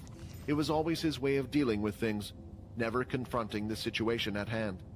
He could see that she was hurt, and she deserved to know the reason why. He was done joking around. "Did Father ask you to come here?" Vex asked. "No, he hasn't said a word about you to anyone. The only reason I was able to come to see you right now is that the council has a trial where a decision will be made." Vex went back to sit on his bed. He couldn't look at his sister's face any longer, and it was only crushing him more as he looked at her.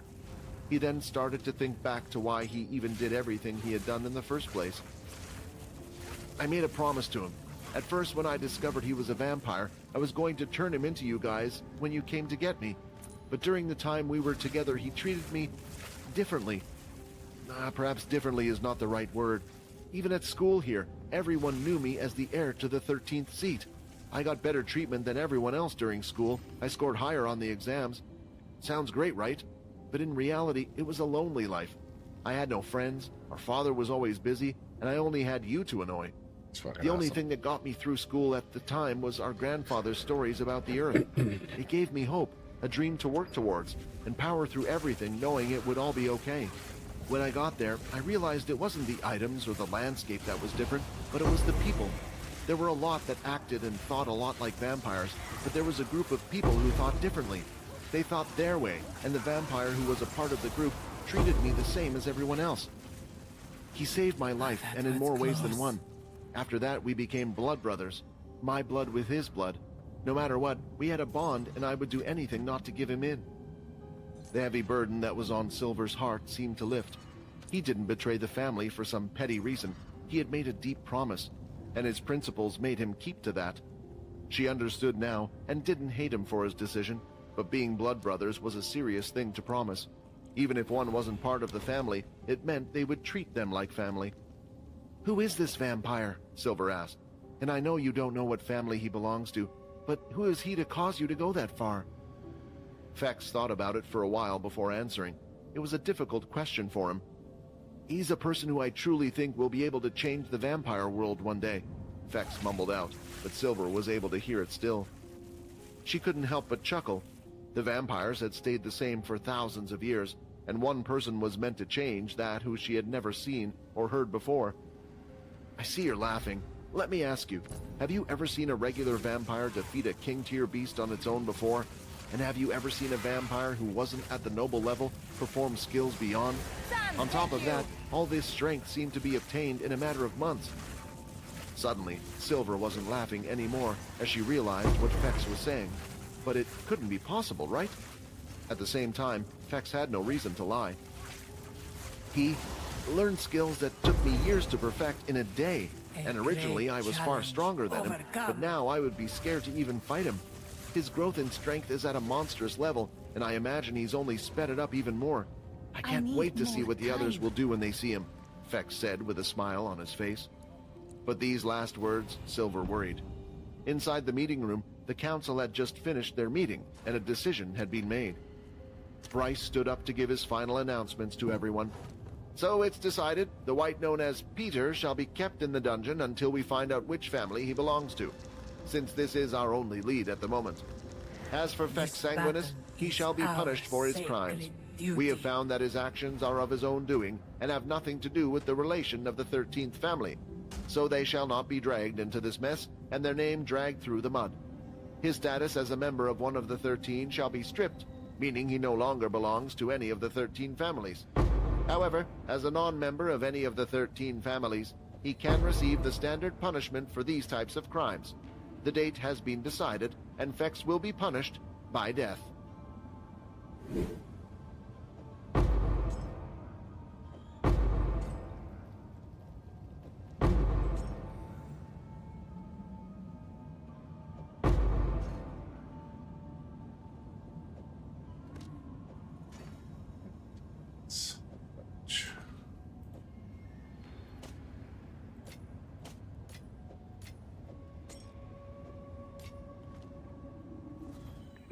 See if we can do this.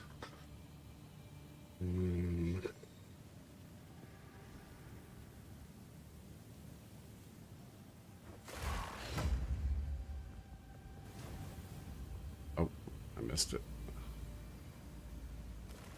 Cooldowns, waiting for them cooldowns.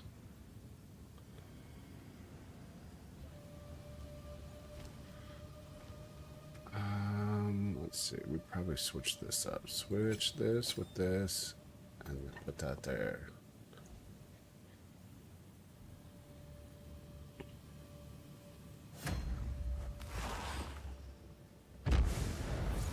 You will suffer the same fate as the great Varashta.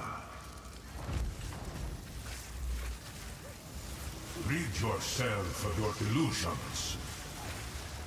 Your faith binds you. This is not the future I had foreseen! The winter Sekhema made you, Nice. and I have unmade you. We got some keys at least. Treasure.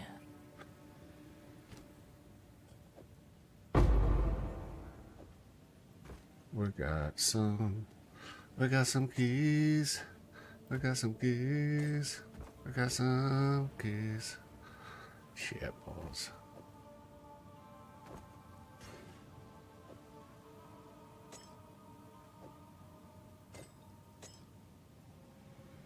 We'll be back.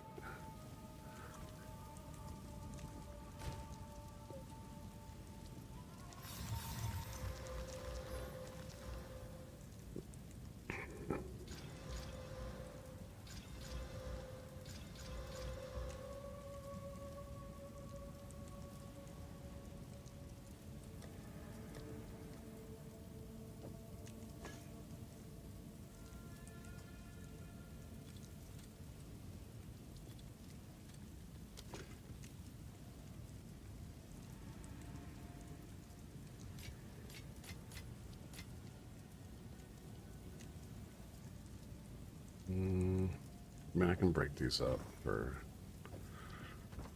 shards, so we'll keep those two.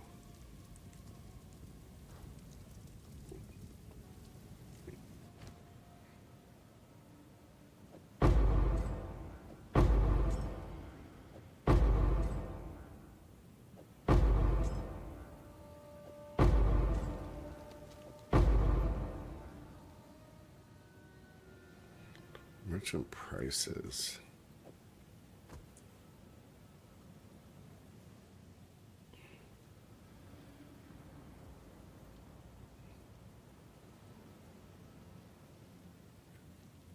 $9.99. Search. Eh.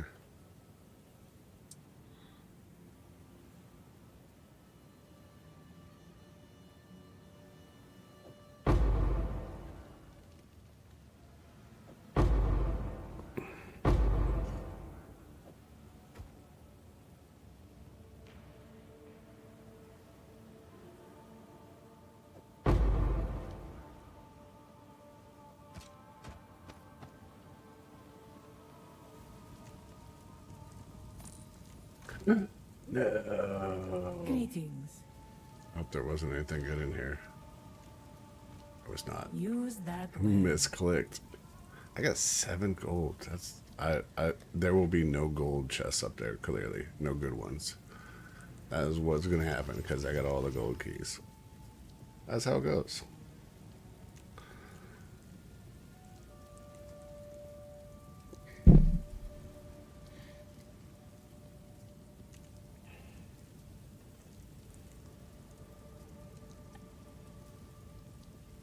That's what I thought.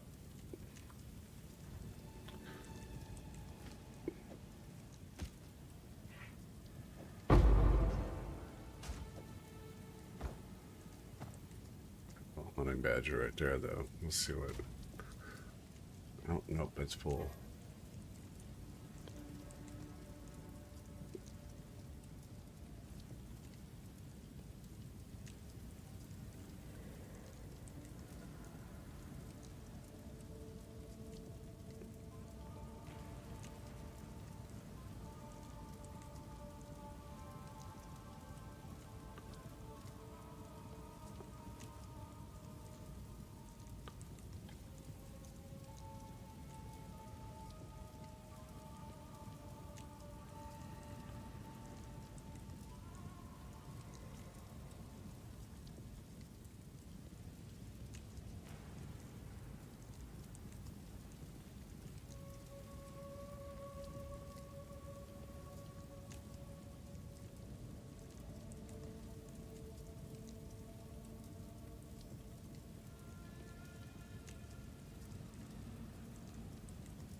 Let's see. Let's see if it, we'll put it in for like min and see if we get nailed on it.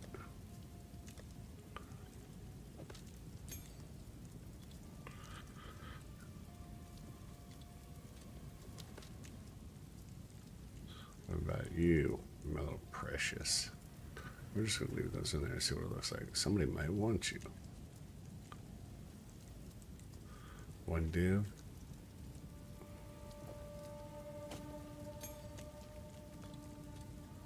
The ones have it. Alright, let's see. Episode 358, Becoming a Number.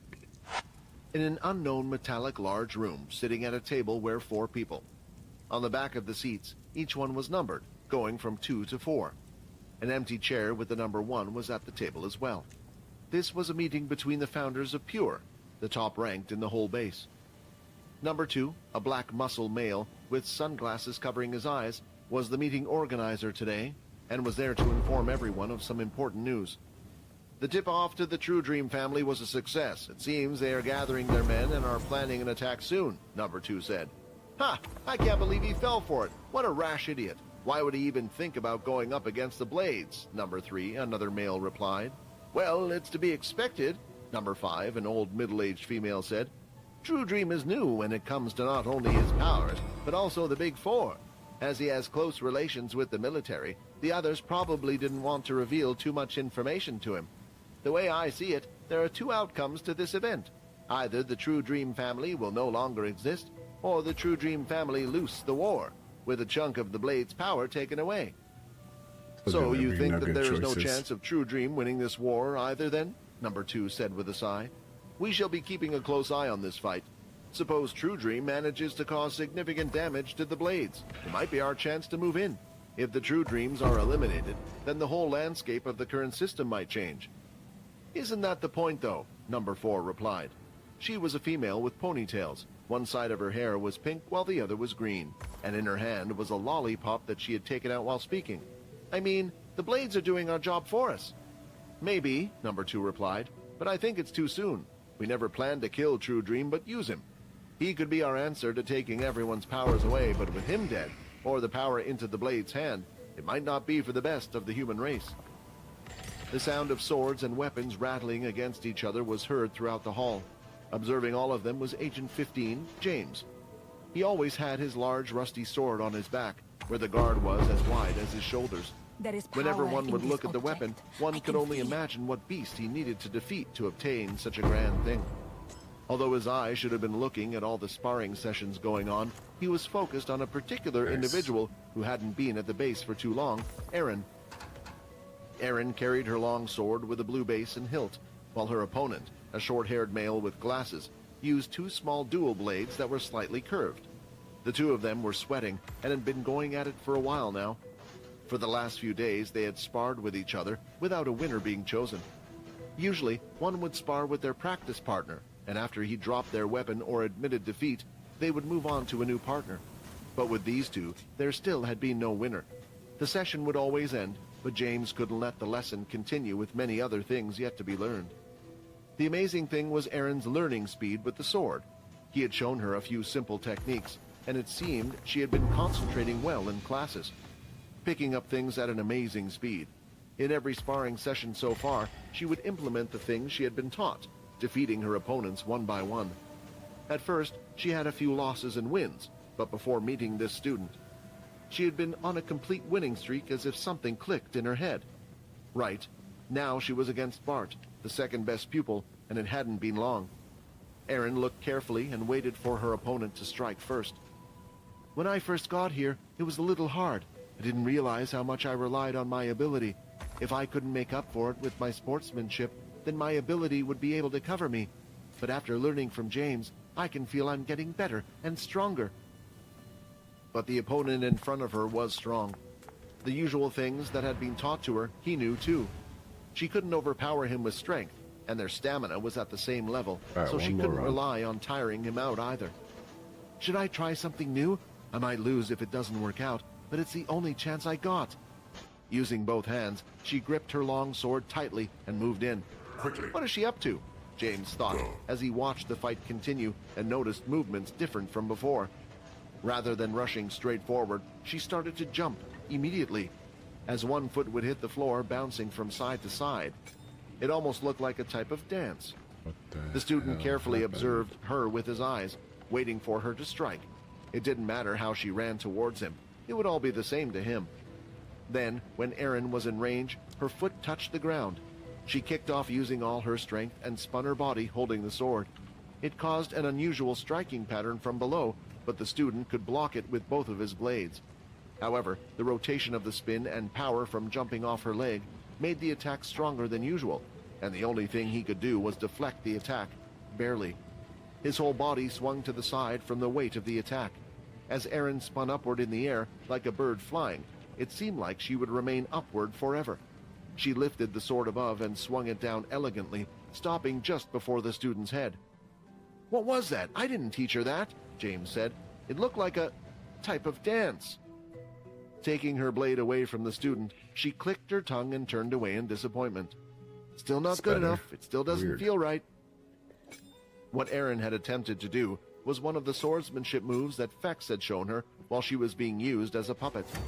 Every day she continued to practice those motions, hoping to get the same feeling, but it never did happen. It was hard for her to try to replicate such smooth actions, having only experienced them once. "Excellent," James said as he started clapping. "You two come over here," he said, shouting across the room. Both, Bart with glasses and Erin, walked over to James off to the side while the rest of the students continued to practice.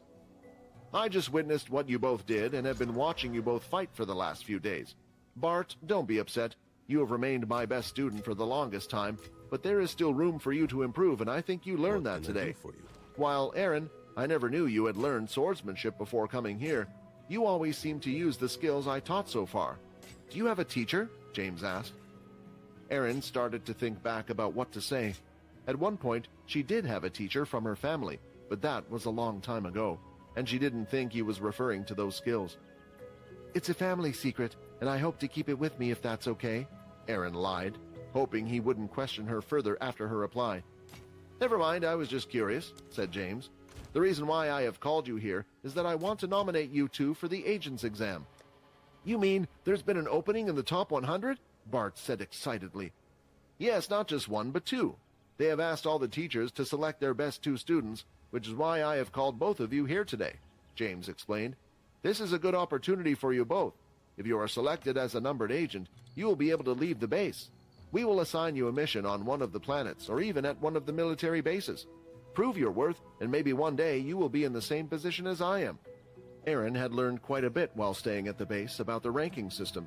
The agents in the top 100 rarely dropped out of rank. They often switched positions with each other, but this was the first time they were looking for someone from the hundreds to become a numbered. "Does this mean two of the agents from the numbered were killed?" Erin asked. Looking at Erin's face and her determined look, James thought she deserved to know the truth.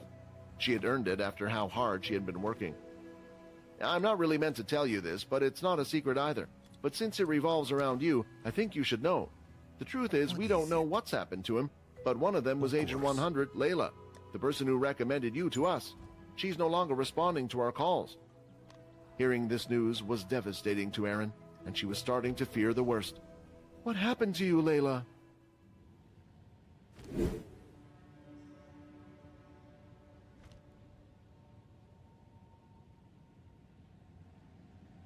Episode 359, back at Lintarnia.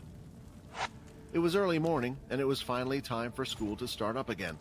The students would be attending their final term and preparing for the exams ahead before enjoying their summer break. This meant the teachers no longer had much to do, and this included General Nathan, who was in charge of the first-year students. He was in a chirpy mood as he entered the office, with a hop in each step and whistling a tune. Usually Mondays would be the worst for most people, but it was the start of something new for him.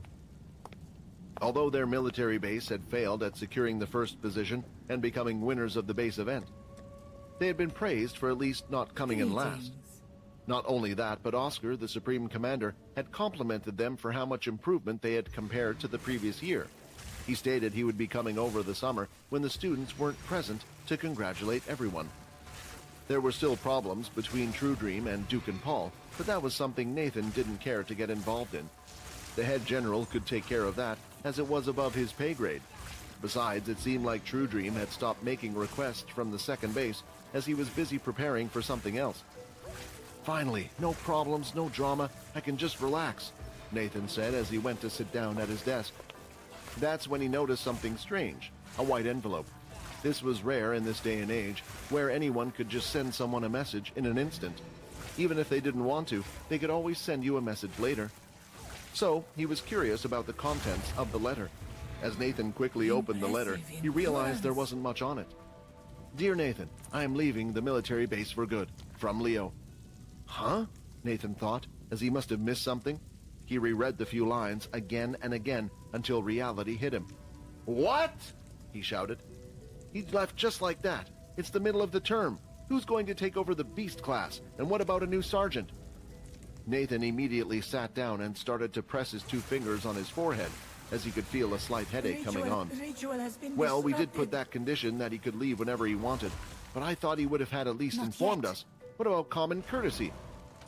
However, he couldn't stay mad for long. Leo had helped him in many situations during his short stay here, and it was a person even he looked up to. "You are a great man, Leo. Because of you, there were times when the Duke and the others chose to do something different. Wherever you are, I hope you are doing well," Nathan said with a smile, before quickly cursing at him for giving him more work on his relaxing day off. On planet Lintarnia, it was a peaceful day just like any over. The long grass was healthy and green, and the Blue River was flowing nicely next to the quiet shelter. After leaving the military base, Leo had gathered all of his things and made his move here. "I'm finally back," Leo said after coming through the portal. The portal had dropped him in the center of the shelter, and all his belongings came through with him, were left at the side. Leaving them there, he set off. While walking through the shelter, people looked at Leo strangely, for they could tell he was blind due to his strange eyes. Yet somehow he was walking fine. The shelter didn't often get visitors, not ones that would stand out as much as Leo, so they all paid quite a bit of attention to him. While walking through the shelter heading for a particular destination, Leo started to think about the changes his body was experiencing.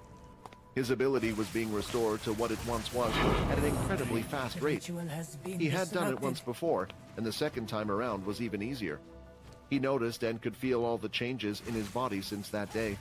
While practicing his swordsmanship, it was harder for him to tire out and feel exhausted, and even walking through crowds of people now, he could tell each person was different through their scent, like a dog. He was thankful to Quinn. He had given him the ring, allowing him to walk in daylight, just to see how it would affect him. Leo had taken the ring off while outside.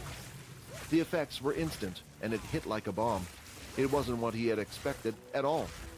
If it wasn't for the ring, he wouldn't have even dared walk out during the day. Being that weak wasn't a good idea. He had also learned to perform a few blood abilities, but he wouldn't use them again after testing them out once. This was because of Quinn's warning, as well as what he could feel through his own body.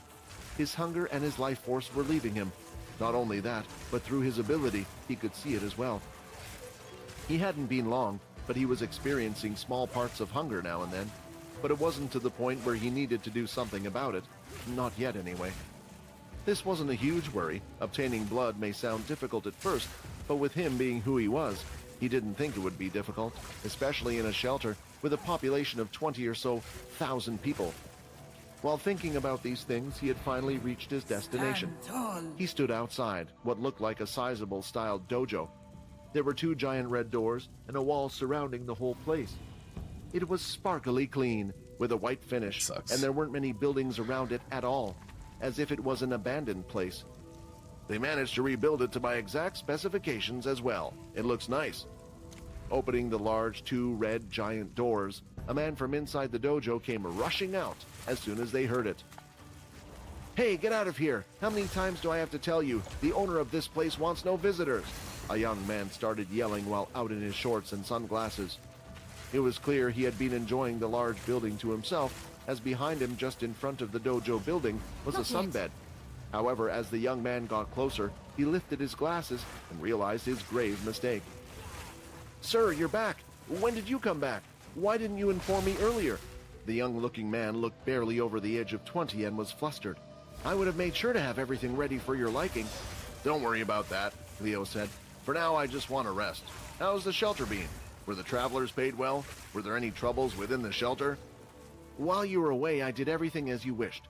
The payments for the factions and travelers have been kept up, although there haven't been many attacks from beasts, apart from one or two once in a while. And as you wished, the payments and donations to the shelter have been kept anonymous, the man replied. For the last couple of years, Leo had been funding the entire shelter himself with his own money. The beast crystals he had obtained, the money from the previous war, and all the money he received from teaching went to this shelter. This place was dear to him because it was the shelter that he and his master and all the other students used to stay at before the Dalki attack. When they came, they had destroyed everything, and no one survived. The government had given up on it, as it would have been more expensive to rebuild than build a new one altogether. This was when Leo stepped in. He rebuilt everything and invited those related to the ones that had died over to the shelter free of charge. Later, the shelter grew on its own, and it became like any of the others, with taxes and so on being paid. But still, they needed protection, and it wasn't one owned by the government or the Big Four. Leo decided to take up that role. There was one other reason for him doing all this as well. Any news on anyone suspicious entering the city? Leo asked. Unfortunately, none that matched your description, the young man replied. The other reason was in rebuilding the shelter was because of his master. The two of them were last seen at the dojo, or at least the ruins of it. He was hoping that there was a chance he would one day come back, but still, it seemed like he hadn't returned. Although there wasn't a man of your description who had entered the shelter, there were reports of two individuals, a man with a large sword on his back and a young girl. Do you know where they went? Leo asked. They traveled up the cliff top, not too far from here near the river. I'll go check it out. Prepare my things and bring them in when you can. I left them all by the teleporting station. I'll be staying here. I don't know for how long, but at least a little while. Yes, sir. Walking to the cliff top, Leo had a clue who the young man was talking about.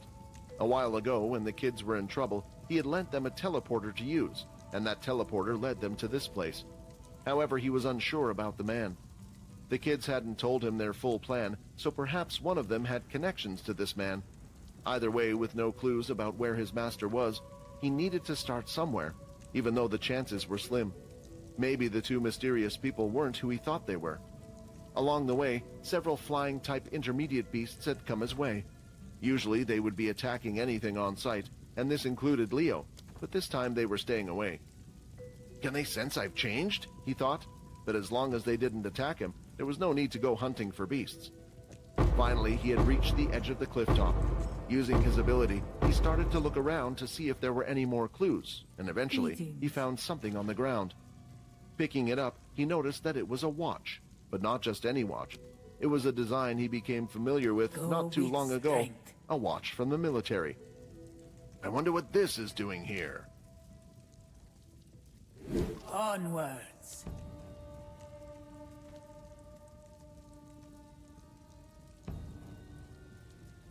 Episode 360, Useless Martial Arts. The Monday's lessons started as usual for Quinn and the others, but with the pending problem of the vampires eventually finding out and coming after Quinn. They couldn't completely relax just yet. In their homeroom lesson, Dell started to explain what would be coming up on the upcoming final exam test. There were no more physical assessments apart from the two portal outings that had already proceeded, so the only tests left were written ones. Normal subjects such as math, science, English, and IT continued, but were never the main focus. On top of the usual tests, students would also have to perform a general knowledge test. This would test them on knowledge such as how to use such equipment, being able to differentiate between different tier beast crystals, different types of beasts and their weak points, and information on the Dalki and what weapons they would use. Luckily for Quinn, this was nothing for him to worry about. Victory is mine. Not having an ability during his school life, the only thing he could do was study, so he was confident about getting a good grade. When thinking about the others in the group, he could only imagine they would do great as well. The only one he would have worried about was Fex, who was now no longer with them. I hope you're doing okay, Quinn thought.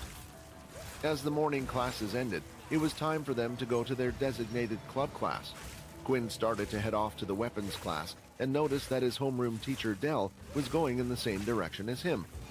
Don't tell me. Stand tall. A horrid thought had crossed his mind, and he just hoped his gut feeling wasn't right this time. A few moments later, "All right, everyone. Unfortunately, Leo has yet. left the military base for good," Del said, annoyed. He had suddenly been told in the morning that he was the one who had to cover the beast weapons class. Due to Del's ability to be able to reinforce and allow beast weapons to grow stronger, he had a lot of knowledge about beast weapons, so they thought he would be a good substitute. But to Del, it was just more work he didn't want to do. "So I will now be your teacher. My name is..." Del started to introduce himself and ramble on to the class.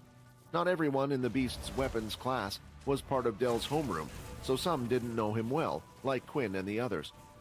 Thinking back to the first day he had met him, Quinn knew this would take a while, as Del loved to talk about himself. Looking around the room, ignoring what was being said, he spotted Layla at the back of the crowd. Hoping to go over there, he started to shift through the people. "I wonder how she's doing with her ability and change. It can be hard to handle." Then, when he finally could see her better, there was a little surprise. Standing by her side was Sia. Thank you. Sia wasn't part of the beast weapons class before, but people were able to freely switch whenever they wanted. A lot of students would do so to be more varied in their skills, while others stayed to specialize in one.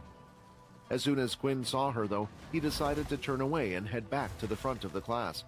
He had heard from Layla how upset Sia was and how everything was affecting her.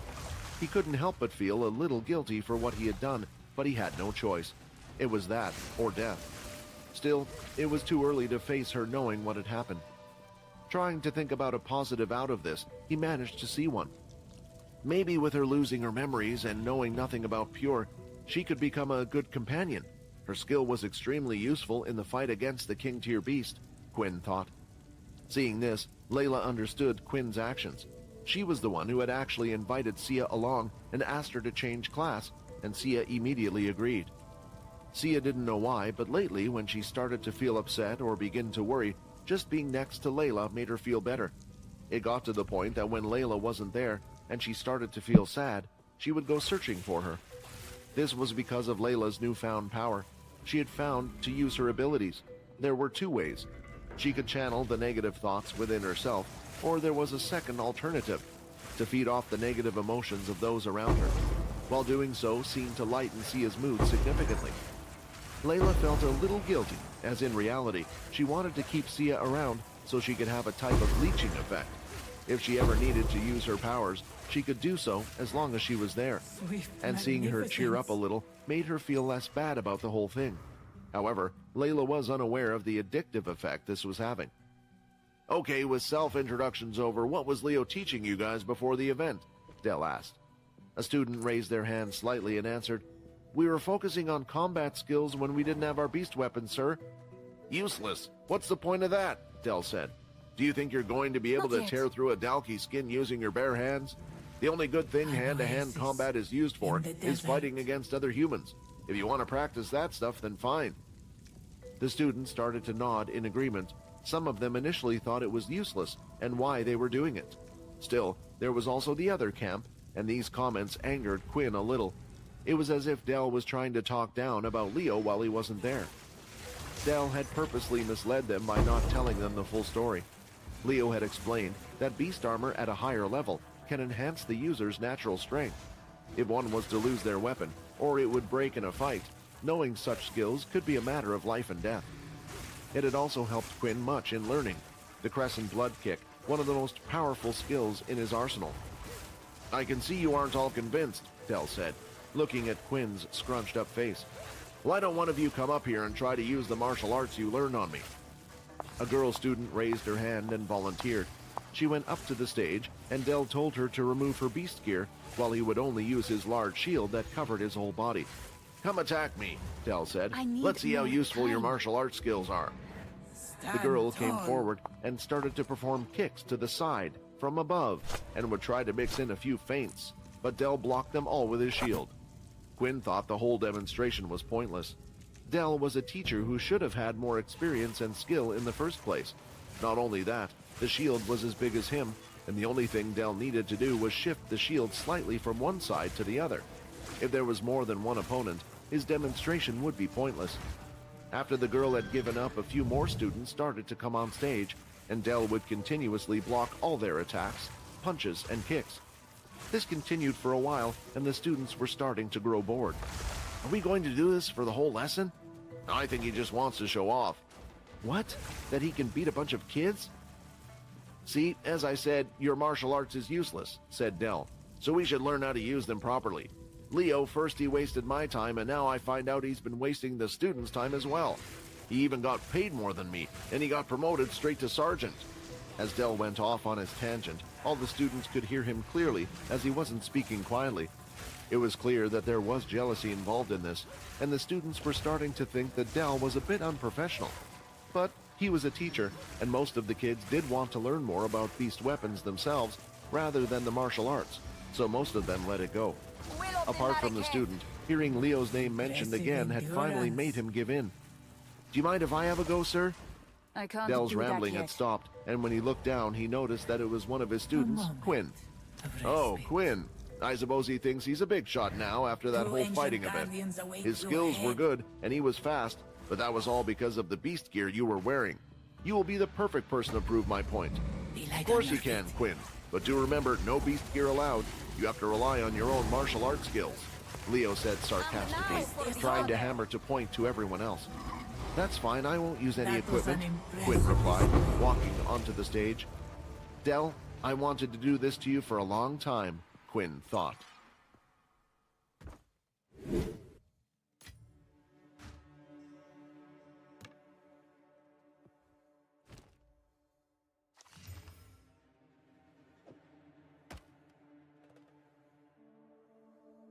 Episode 361, A Green Screen. As the students saw Quinn walking up to the stage, they couldn't help but wonder, what was he thinking? He had done well in the fighting tournament, and his fame around the school had grown. There probably wasn't a single student who now didn't know his name due to what had happened. However, there were some key differences between the tournament and fighting now. Quinn didn't have any of his beast equipment on. People had theorized that the equipment used on the day of the event had to be at the advanced level or higher. This was the only explanation they could come up with as to how Quinn was able to move so fast and why his attacks were so powerful. After all, he had defeated the Multiplier's clones in one strike, something that hadn't happened before Quinn's fight. The rumors were that in exchange for selling the ability book to the original family, he had received credits in return, and this was how he was able to purchase such equipment. Of course, Quinn's equipment on the day wasn't all the king tier or advanced level. At the time, he was simply using intermediate tier equipment. The speed and power he displayed were down to him. The other difference was, in the beast class, most of the time they weren't allowed to use their abilities, especially as first-year students, and right now, it was the case as well. They could only guess that the reason the Multiplier was defeated was due to Quinn's ability. When the dome was created and the words spoken by the Multiplier, hands. The hands that were used at the event couldn't be used here, so the students didn't have much hope for him successfully hitting Dell, although many of them wanted to see Dell lose after his arrogant act. A large smile appeared on Dell's face while looking at Quinn standing opposite him. Both of them were having similar thoughts about each other. Come on, let's get started, Dell said. Quinn moved in, but not as fast as he did at the tournament. Too many people were watching, so he couldn't use his full speed. If he could, the match wouldn't have lasted long at all, but if his attack was going to be blocked anyway, he could rely on his strength. As he got in range, he drew back his fist and threw it out. No special techniques were used, and to everyone, it just looked like a regular punch coming from below. The shield was placed in the perfect position, so Quinn's fist would hit the center and... The sound of a fist hitting the shield was heard throughout. The students started to look away as they imagined the pain Quinn must have been feeling right now. When one would see their fist was going to be blocked by a shield, they would usually draw back their power or not attack at all for fear of hurting themselves. But Quinn didn't one bit. When he moved his hand to perform another punch, a bloody mark could be seen left on the shield. Dell quickly moved the shield in place again, blocking the attack from his right side, and again, a large sound was heard. Inspect. Intermediate tier, currently advanced tier, durability 96%. The shield was stronger than Quinn thought. It was at the intermediate tier level, but he never thought Dell would be so shameless to be using his ability to strengthen his shield. Even with his full strength behind his attacks, it was only damaging the shield by 2%. With his bloody hands, Quinn continued to punch the shield at full strength, and Dell blocked each one, with a smirk behind it, unaware that his favorite weapon was slowly starting to crumble away. Durability 60%. Eventually, Quinn had stopped. Any further than this, and cracks might start appearing in the shield, and Dell and the students would get suspicious. "You want to stop?" Dell said, looking at his bloody hands. "What a stubborn child. All you did was give my shield a new paint job." Quinn was done playing around, and it was time to finish the fight. "If you are using your ability, then I'll use mine," Quinn said. Seeing Quinn was throwing a hook to the right side of his head, Dell moved his shield to his side in a position to block the punch. He was then waiting for the usual clang to be heard before predicting the next blow. But the clang never came. Instead, a fist was coming right for his face. "What? I was sure I saw him throw a hook to the right." It was too late. The bloody fist dug into Dell's face, and as his head flew back through the air, two of his front teeth could be seen dangling, holding onto the gums. His whole face was bloody, and it was hard to tell if it was Quinn's blood or Dell's. A clanging sound was heard as the shield had dropped to the floor, and soon after, Dell did as well. "Hey, the teacher, he's not getting up." "Does this mean the class is over?" "Not just that, Quinn hit a teacher. Won't he get in trouble for this?"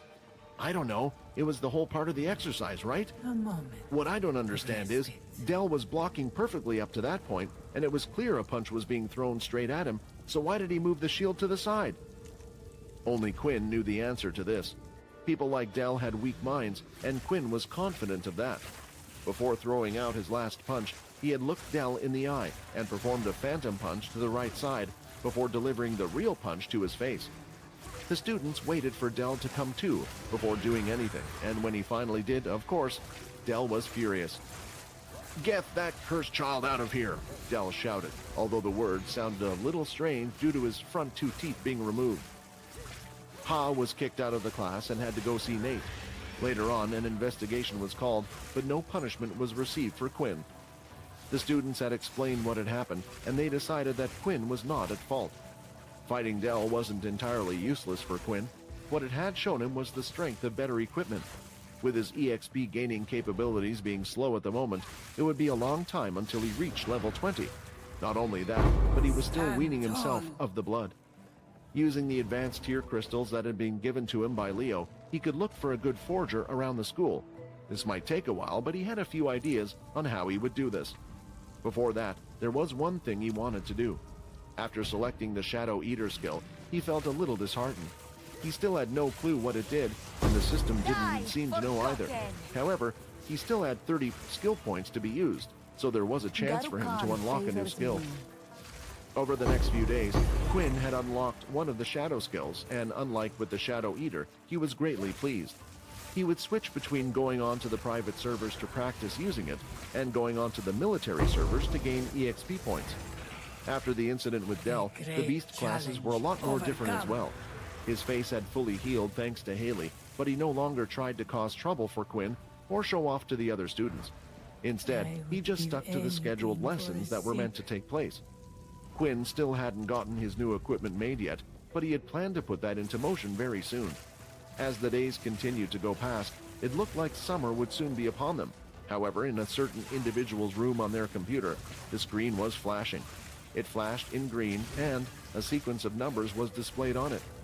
The portal device in Logan's room had finally been unlocked.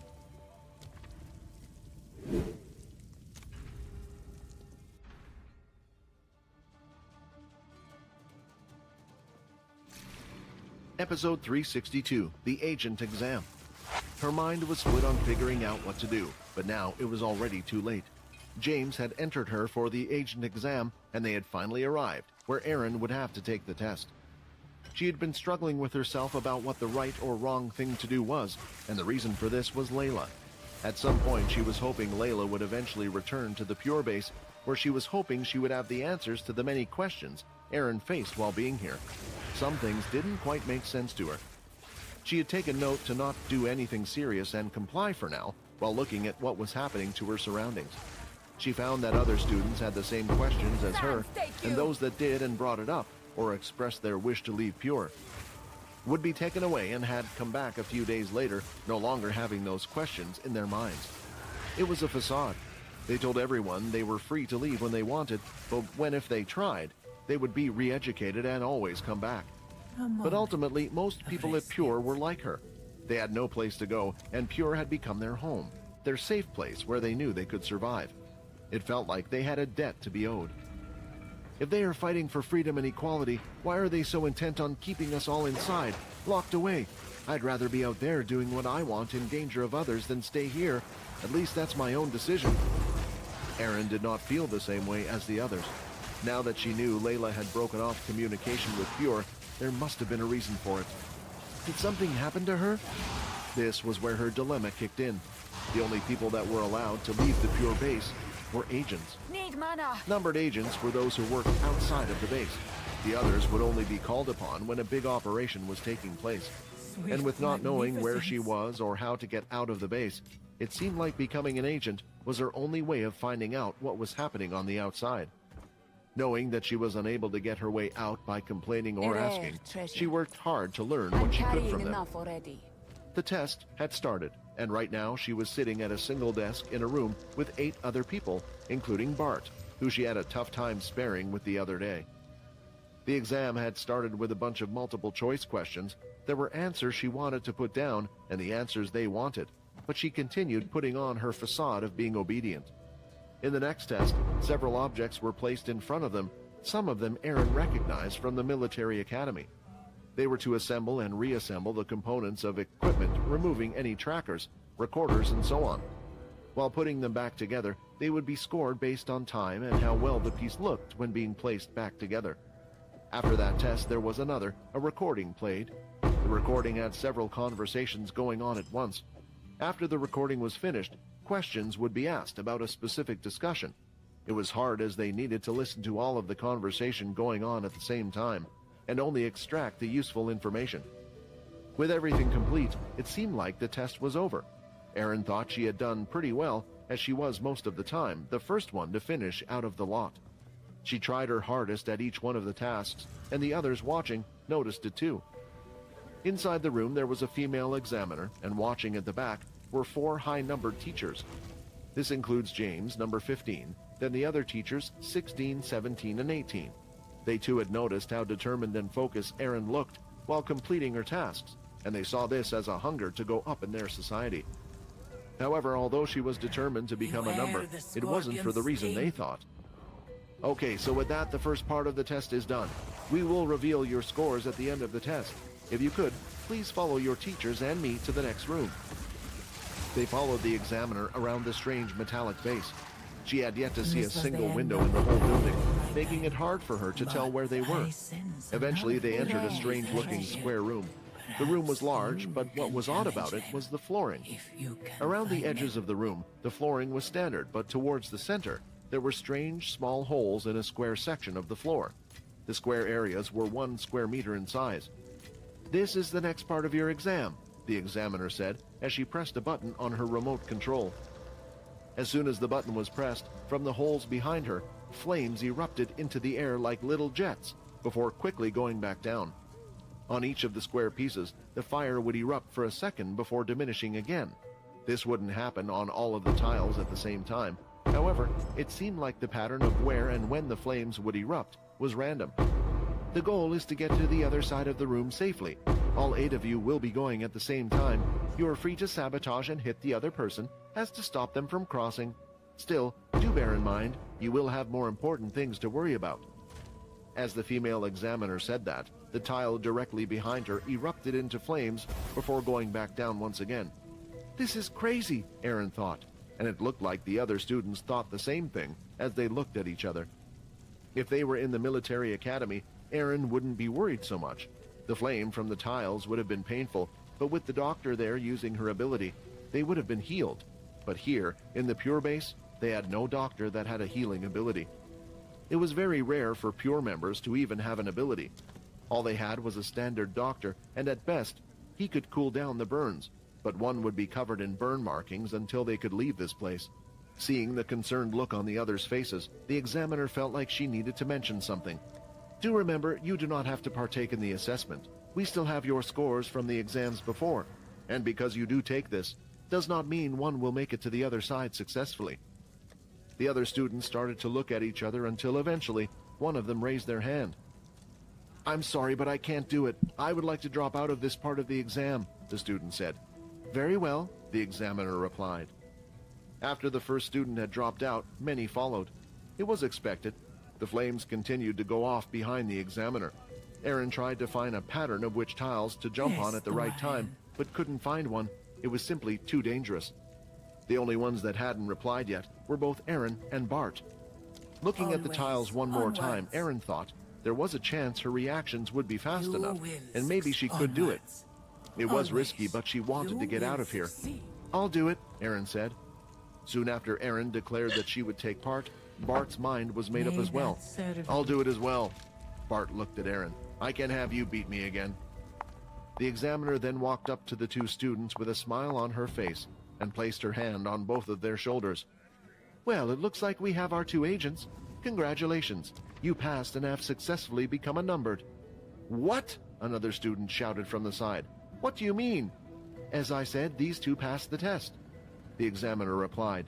"The most important thing for a numbered agent is courage. There will be times when we ask you to do things you aren't comfortable with out on the field, perhaps far worse than this. We need people who are willing." "So you're saying you were never going to make us do this in the first place?" the student complained again. The others continued to moan and groan, but knew it was pointless. They had already made their decision. However, Aaron felt like the words spoken by the examiner were not truthful at all. If they never intended for people to take the test, then why was the room built in the first place? And if they had all said yes to taking the test, would they have made them not take it? It seemed like a convenient outcome had come to them at the time. When the two agents selected, a few days passed, and eventually, both Aaron and Bart were awarded their numbers. Aaron was given the number Agent 99, while Bart was given Agent 100. They were now in the middle of a briefing in a small office space. The person speaking to them was the same examiner as before. She began to explain what their duties and tasks would be, as well as handed them standard equipment that every agent carried in a small little suitcase. "Now that everything had been explained to both of you, it's time to tell you where you will be based," said the examiner. "Now this may or may not be your permanent post, and agents can be told to move at any time, and there will be times where we call you back to the base. So please, remember to keep in contact at all times. First, Agent 100. You will be traveling to the planet Holden. You will be going with Agent 17 for the first month. They will help you with your tasks and explain what to do. Shortly after, you will be left to your own devices, but there will be a weekly report due, as well as a monthly checkup from a higher number until a year has passed." This was finally Aaron's time to go outside. Unlike Layla, she wouldn't be posted at a military school. Her face was known, and she had an ability. "You will be heading to the planet Latrina with James Agent 15. Latrina? Planet Latrina wasn't just any place. It was the place that she and James had first met on, and also was where her watch was thrown off on the cliffside. "If I get the watch back, maybe I can contact the others again." A new ray of hope lit inside Aaron. That was close.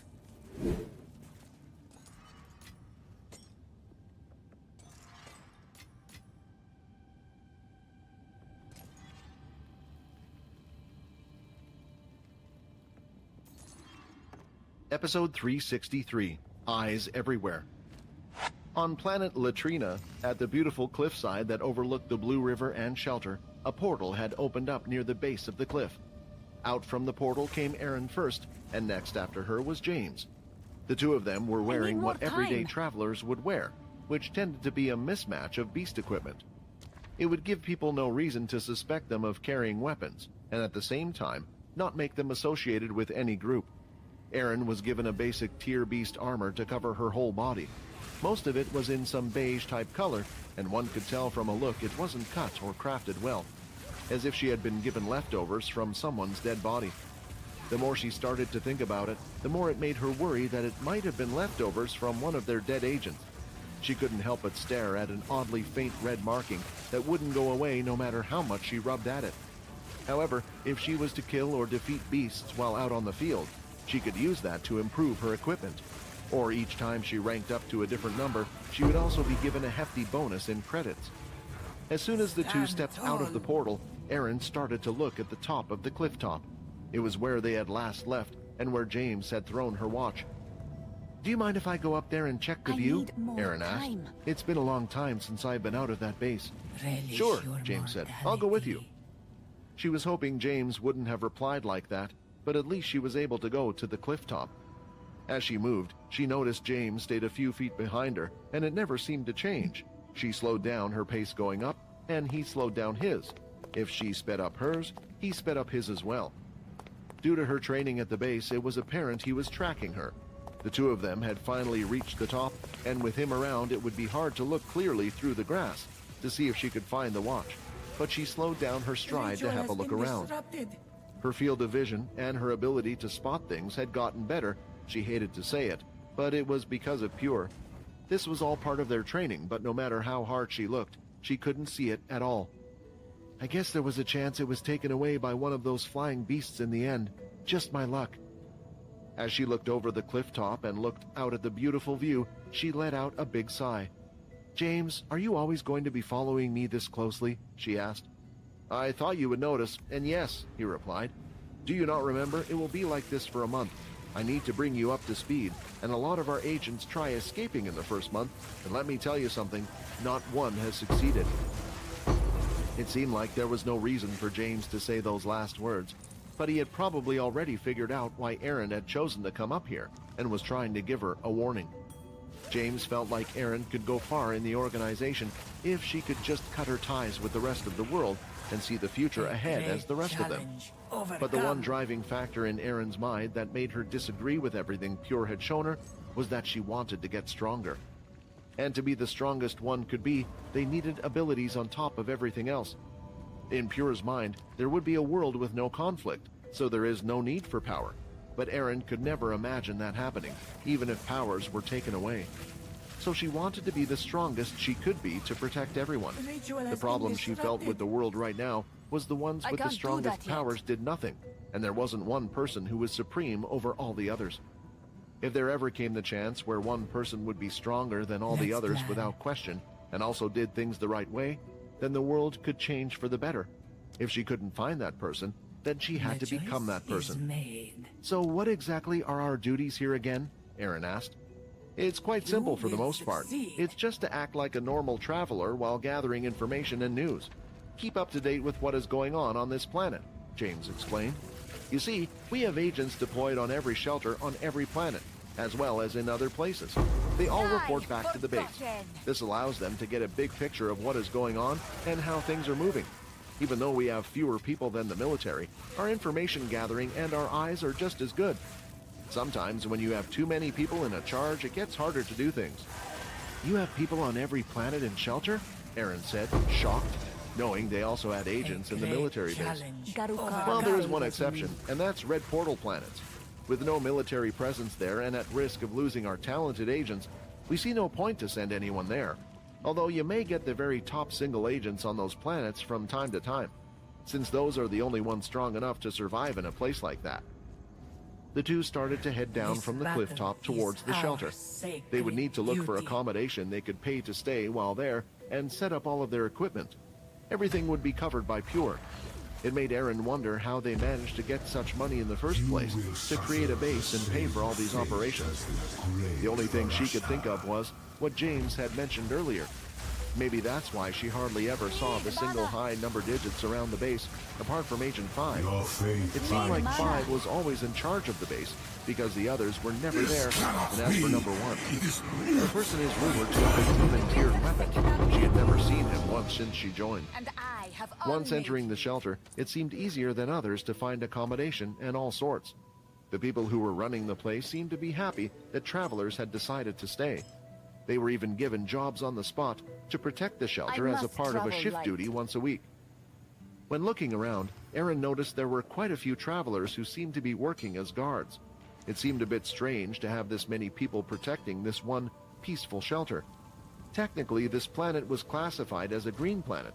The highest level of beasts that would be seen here were intermediate tiers, so why so many guards? The two of them had entered a nice-sized apartment. It had a large living room that doubled up as a kitchen area, and then 2 separate rooms with a bathroom each. It was more cozy than her living quarters at a pure base or the military base. The two of them, after unpacking their belongings, did the standard checks in the room. Sensors were set up by the door, secret cameras were placed in the corners of the room, and they too checked if there was anything wrong with the place. After everything was done, the two of them sat down at the table. "Okay, let's see how well you've done so far," James said. "What did you notice about the place?" "The place is really quiet, and all the people look happy. It's as if the shelter has never experienced an attack before. Yet for some reason, there's an absurd amount of guards all over the outside of the shelter. It's as if they're hiding something or protecting something." "Good," James replied. "When I first came here, I noticed the same thing too. So I decided to do a little digging. However, even for us, it was hard to find out who was funding everything. The only information we could get was the shelter was being privately financed. A shelter not protected by the Big Four or the families or by the military. There aren't many people in the world who would be rich or powerful enough to look after a single shelter like this, so that narrows our suspects down a little. But just like you, it does seem strange, and our task is to find out who and why they need to do this. My research tells me there's a dojo that was built not too long ago. There's a crazy young person. He's the only one that lives here. If anyone tries to get close, he tells them to go away. This will be our starting point." At the same time, in that very dojo, Leo was meditating in the main hall. He sat down on the floor, cross-legged with his eyes closed. The aches and urges in his body had gotten stronger, and he was trying his best to suppress them. He knew how to get rid of it instantly. The answer was to consume blood. But Leo was trying to look for a different answer. Quinn had told him that some vampires had managed to eventually wean off blood completely. That he had become addicted and was in the middle of the process of trying to be less reliant on blood. This gave Leo an idea. Perhaps there was a way of using his ki. He would be able to suppress hunger and stop his body from feeling what it was feeling. So far, every day, when getting such pains, using his ki seemed to work in suppressing it. However, if he used a blood skill, it would get harder the next day. It looked like if he wanted to use the blood powers, there was no way of avoiding consuming blood. But if he just wanted the other advantages, such as increased strength and speed, the suppression of ki was enough, so he wouldn't have to consume blood on a 2-day basis, as Quinn had first suggested. It was a good result. "Sir," the young man said, rushing in. Luckily, Leo had just finished meditating. Otherwise, the interruption would have made him start the whole process again. It wasn't a quick one, as it would take about an hour to make the hunger go away. "Oh, sorry," the young man said as he saw Leo sitting on the floor as he entered the room. Favors me. "You know, you haven't been here that long and I'm not used to this. I'm used to having the whole place to myself, relaxing and—" "Please, what is it?" Leo said, interrupting him. "Oh, right. It's about those two people I said I saw a few months ago. Well, there's been reports that they're back." Leo thought about the watch he had found at the cliff top that was currently in his room.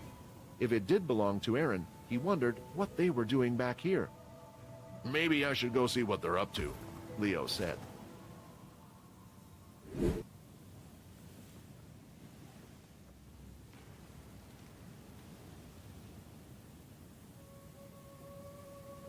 I risk it.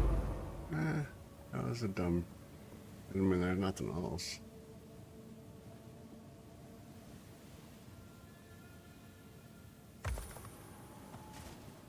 Terrible drops out of some of this stuff.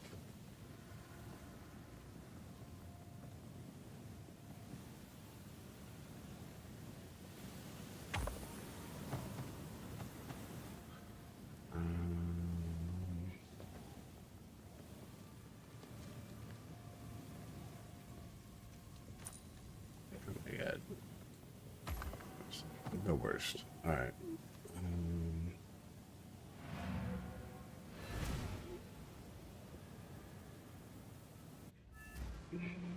Episode 364, I Smell Blood. Although the travelers and shelter officials didn't know who they worked for, they knew who to report to, and that was a young man who went by the name of Taz. He had been there since the shelter had started and was in charge of distributing the funds and assigning roles to everyone. Of course, as time went on, Taz was left with fewer things to do as he delegated the roles and the shelter grew, but still, everyone in the shelter knew about Taz. It even left the others who were there from the start to claim this was all his doing. even though he insisted he wasn't the one supporting them at all. They still had a sneaky suspicion it might have been him, so they treated him like some mayor of the shelter. Because of this, it was easier for Taz to request specific items to get what he wanted. All information would eventually pass through his ears. A special request had been made to inform him of all new people entering and leaving the shelter, and he had been told immediately. After passing on the information to Leo, he wanted to start his search for the two. As he saw Leo leave again through the two big red doors, he began to remember how great that man was. "You do so much for everyone, and nobody knows it's even you. You still haven't changed since the day you saved my life on the battlefield. I will always be loyal to you." Taz was extremely loyal, because when he was just a young soldier, Leo saved his life once. If it weren't for him, he probably would have never got to come back home alive. He and Leo were both privates at the time, so when he heard he was going to become a sergeant, Taz thought it was well-deserved and wanted to help make his life more comfortable at any cost.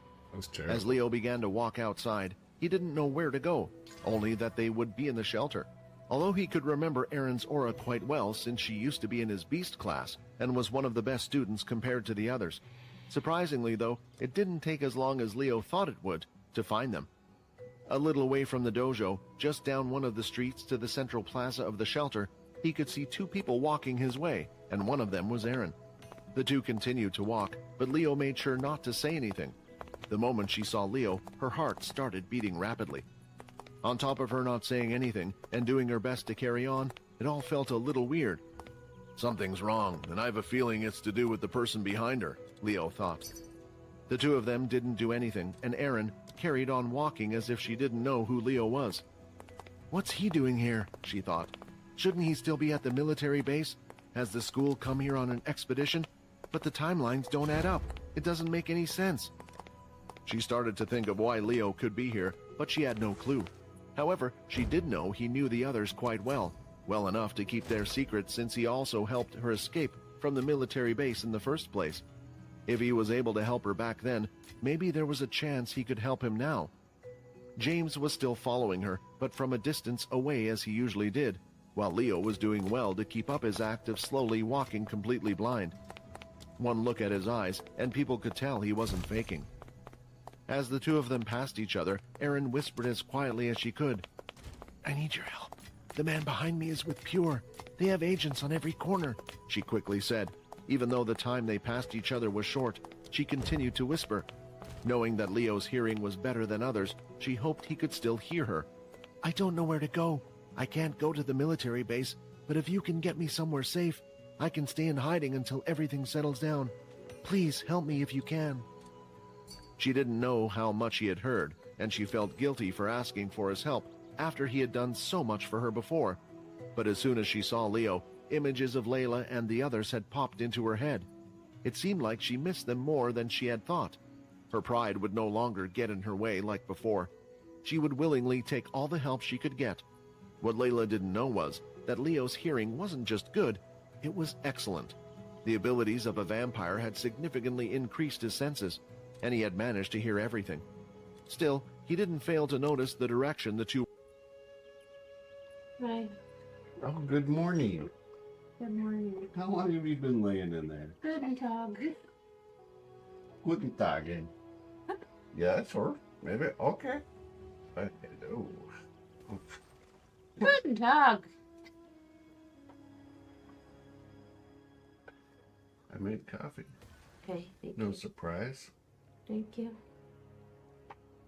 Guten Tag. Guten Tag. You don't know. Das wieder an der Spiele das Sira Arabonta or Spille Lita Dotas. Hmm? I don't know. Yeah, sure. Okay. What did you say?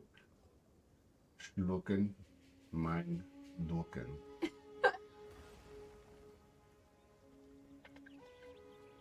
Love you. I just know cursing and bullshit. That's, handy. Hey, as soon as you're ready, we'll go thrifting over in Shelton. I thought it were... Yeah, but that's like 4 o'clock. Okay, we'll do that. I don't know. I was What's just... it? I'm just worried about stuff. Well, I guess they're probably going to be open on a Sunday, but it's fine. We're going to have to go buy her something for her birthday today. Okay. Yeah. Okay. Yeah. What are you going to go do? Right now. Get some coffee. That's right. Get that coffee. Drink it. Kiss me! Ding dong. You're bilingual.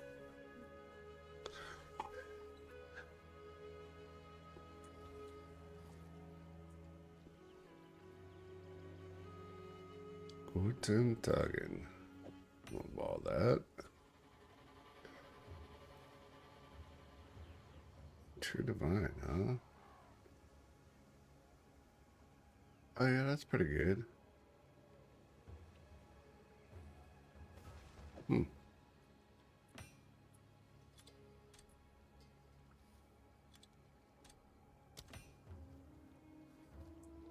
That's pretty bad. Super bad. 200 results. We'll do 200 result.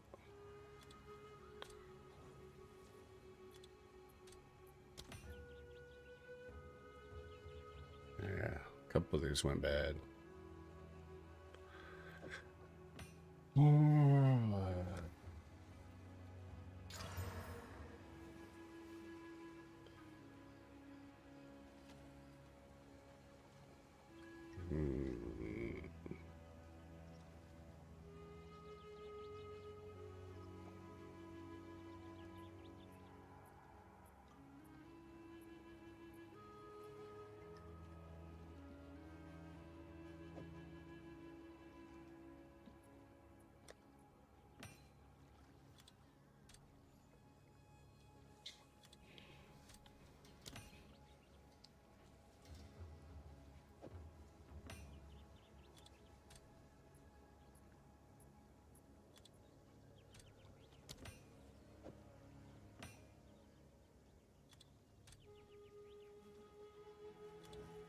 I should just destroy those, but I'm a hoarder.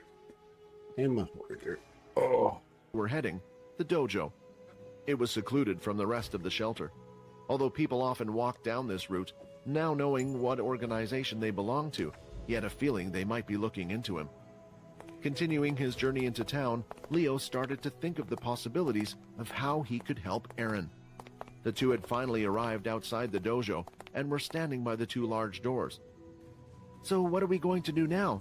You said the young guy never lets anyone in, right? And I don't think asking him who owns this place is going to work," Aaron said. Here, Balbala, James put his we hand can into a both side be bag relieved. that he had on with him his whole time. Aaron wondered why he had been carrying it. She also remembered she saw he had packed something she didn't like seeing being put in there. He then handed her a balaclava to place over her head while putting one on his own. "What are you doing?" she said, looking around. "You can't be serious." "Don't worry," James replied. "I have checked the place before for cameras. I've already snuck in beforehand. However, to be safe, this has always needed to be a two-person operation. The only person in there is the young man who people call Taz. He seemed to be well respected in this town, so no one must see us doing this. We will both go inside, and then I need you to stay on the lookout." "Wait," Didn't Aaron break said, a sweat. grabbing James's arm, which he quickly lifted to throw her hand off his. It was the first time the two of them had made physical contact since the base.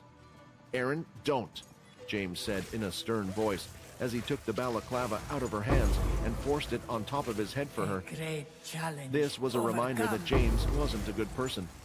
When they had first met, he had been rough, but in the base and now recently, he had been a little nicer, which made Aaron forget Not about the yet. past.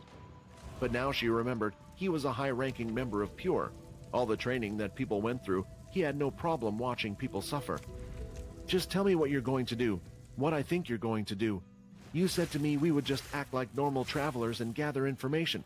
Why has this become so important?" "It's a request," James replied. "From above, I don't know why, but after I reported to them the location of the dojo and where it was built, they wanted us to find out who was behind it all, and we're doing it now. No one will know it was us, and after this is done, we can go on pretending to be travelers."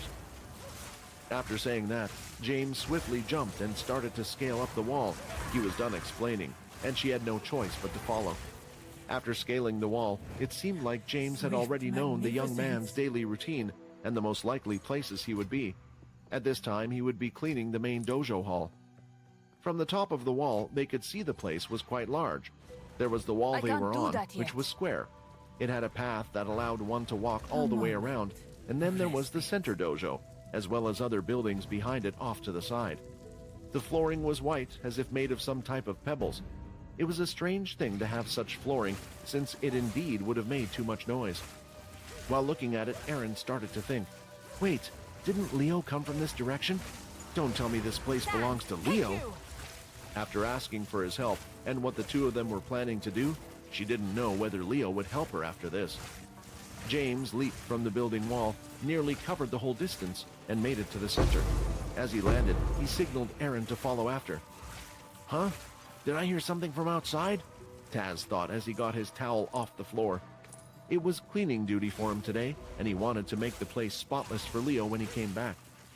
Even if he couldn't see his hard work, he knew he would appreciate it. Just as he was about to check it I out, can't the do sliding that doors yet. opened, and a man wearing a balaclava came running out to him. The door was swiftly shut from behind, and Aaron stood outside as the watchguard. The man's hand was firmly over Taz's mouth, and he had already swiftly cuffed his two hands behind his back. All the actions had only taken a few seconds. "Now, I'm going to ask you some questions, and I want you to answer them honestly. Otherwise..." From his side bag from earlier, James had brought out a toolbox full of different sharp objects. "Who has been funding the shelter? I know you are, Taz. You're the only person who would know everything going on here, and my guess is they have something to do with this place. You were nothing but a private when you left the military. There is no way you could afford to live in a place like this or get a position here, so tell me now." Removing his hand from Taz's mouth, James had thought that that would be enough. Just the threat was often enough for people to give in. In reality, torture didn't work. People were scared beings, and they would just tell you what you wanted to hear, hoping to let you go. But all he wanted was a name. "Go to hell," Taz said with a smile as he spat in James's face. "Wrong answer." There is power in While this Aaron stood object. outside waiting, I can she was feel it. extremely worried. She was meant to be on the lookout to see if anyone was coming, but her mind was elsewhere. Because right now, all she could hear were the muffled screams and the shouts of the man behind her. When she saw the toolbox and what James had said before, she knew something was up. "Should I stop it? But he's too strong. I'm still weak," Aaron said, as tears ran down her face, and how she was doing this to the person who had helped her before. A few minutes had passed, and the muffled noises had continued. Then finally, Aaron couldn't take it anymore and fell to her knees. At the same time, when she looked in front of her, the red doors had opened, and Leo walked in. It looked like her guess was right. However, a look she had never seen before was on his face. "I'm sorry," Aaron said with tears rolling down her. "I smell blood," Leo said.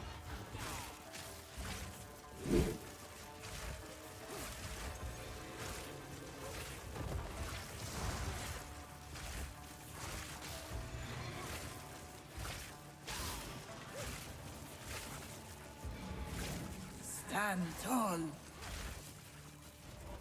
I can't do that yet.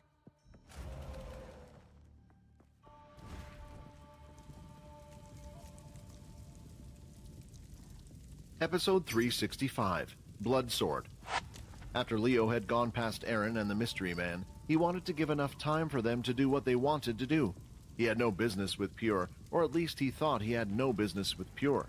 So he gathered that perhaps they were just curious about the newly built dojo, or who was running the shelter. Maybe they were even going to Taz to try to recruit him over to the Pure side. Still, just in case, Leo decided he would circle and come from a different direction and would do some spying of his own. Doing a short wraparound in a circle, back to his place wouldn't take long. But when he started to walk from the other side, a sweet smell had entered his nose, a scent so strong that it felt like a strongly scented flower was placed right in front of his nose. He had never smelt such a thing before. Then the pains in his stomach had returned. These were enough clues for him to figure out what it was. It was blood. He immediately started to dash forward, and the smell had grown stronger as he got closer. When he stood in front of the red doors, he instantly knew where it was coming from. He didn't even need to use his ability to see, as the strong smell was leading him all the way there. As he quickly kicked open the doors, he heard Erin crying but didn't care for that right now. Erin suddenly saw Leo in front of her through her watery eyes. Then the next it felt like a gust of wind had passed her face as her hair flicked back. When she looked in front, no one was there. From outside, Erin had heard a loud crash that sounded like an explosion had gone off, and then shortly after, there was another one. Turning her head, all she could see was a large hole had been made in the dojo, and further down the line, dust and debris could be seen from the outer wall. When Leo entered the dojo, he was focused on one thing only, not even allowing a single millisecond to pass. Leo didn't draw the sword from his scabbard and just hit the large man in front of him with his full strength. Quickly rushing into the dojo room, Erin could see Leo standing above a man who lay there on the floor.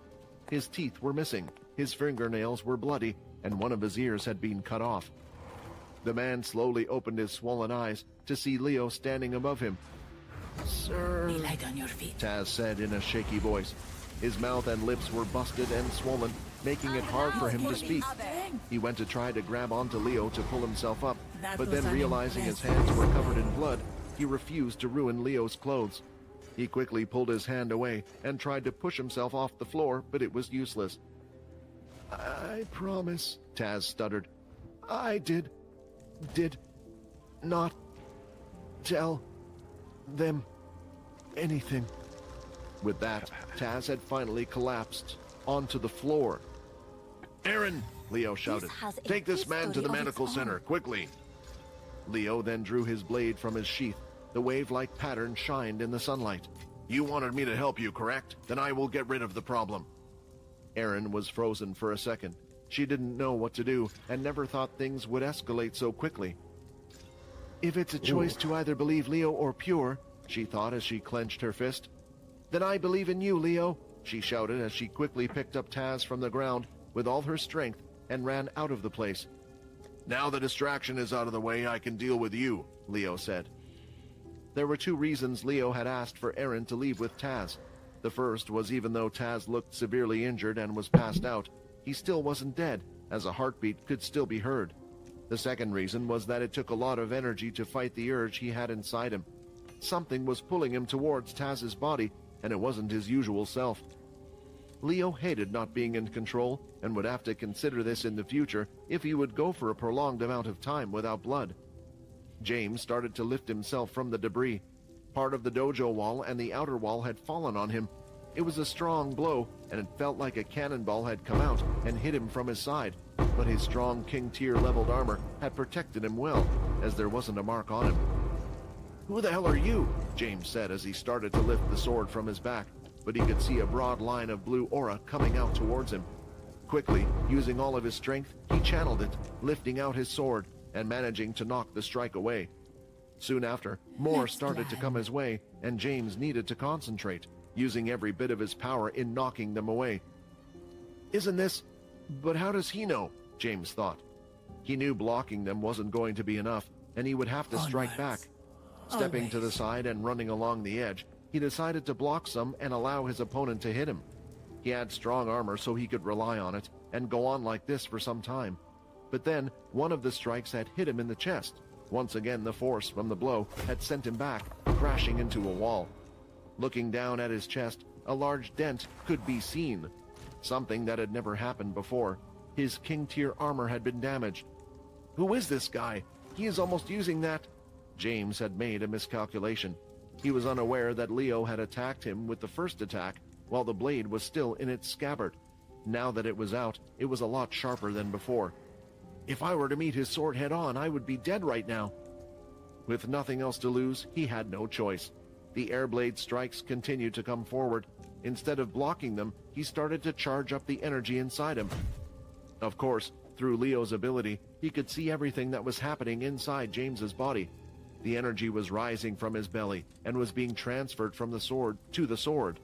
Then when James went for a swing of his own, a blade of blue aura, a bit larger, had come out and had utterly destroyed all of his. As he left the dojo, a strange feeling overcame Leo. It was the first time James saw his attacker. That's the blind man from before. Is he the attacker? Tell me, Leo shouted. Tell me now, how do you know how to use ki? The words spoken by the blind man had only confirmed James's thoughts. He had been using ki this whole time. This was a skill that was taught to all the agents that went from rank 6 to 20. A secret that was not to be passed on, and at the same time, a reward for those who were trusted enough. But this blind man in front of him, James had never seen before. Instead of answering his questions, James decided to respond with another large slash of his own. The ki attack was more powerful than Leo's due to the extra support from his weapon. His weapon was larger and more focused on power, while Leo focused on speed and sharpness. Against well-armored beasts, he would find it difficult, whereas Leo would have an easier time. But Leo was a little unprepared since he had none of his gear on. He had never expected an attack this soon while at home, and had only his blade with him. Seeing the large slash coming towards him, Leo didn't want to run away. The sight of Taz was still fresh in his mind. He placed his sword back in his sheath and started to concentrate his ki. But not only this, he was adding something a little special to this attack this time. As the attack drew close, he still hadn't moved. James was carefully keeping his eye on the blind man, waiting for him to move or throw his next attack, knowing he needed to keep his distance. Just as the large ki strike was upon him, Leo unleashed his sword from his sheath at an amazing speed, and a ki attack of his own came out. Still the same size as the previous ones, only this one was different. It was dyed in a red blood color. As soon as it touched the large ki source, it destroyed the attack, but something unexpected happened after. When James tried to dodge the ki attack, he could see nothing. Then slowly, his vision started to slant until he could finally see the floor. Blood began to soak the floor where he stood as his body was cut in half. The blood slash was more powerful and faster than Leo had thought. Like a lightning bolt, as soon as it left its sheath, it had killed James.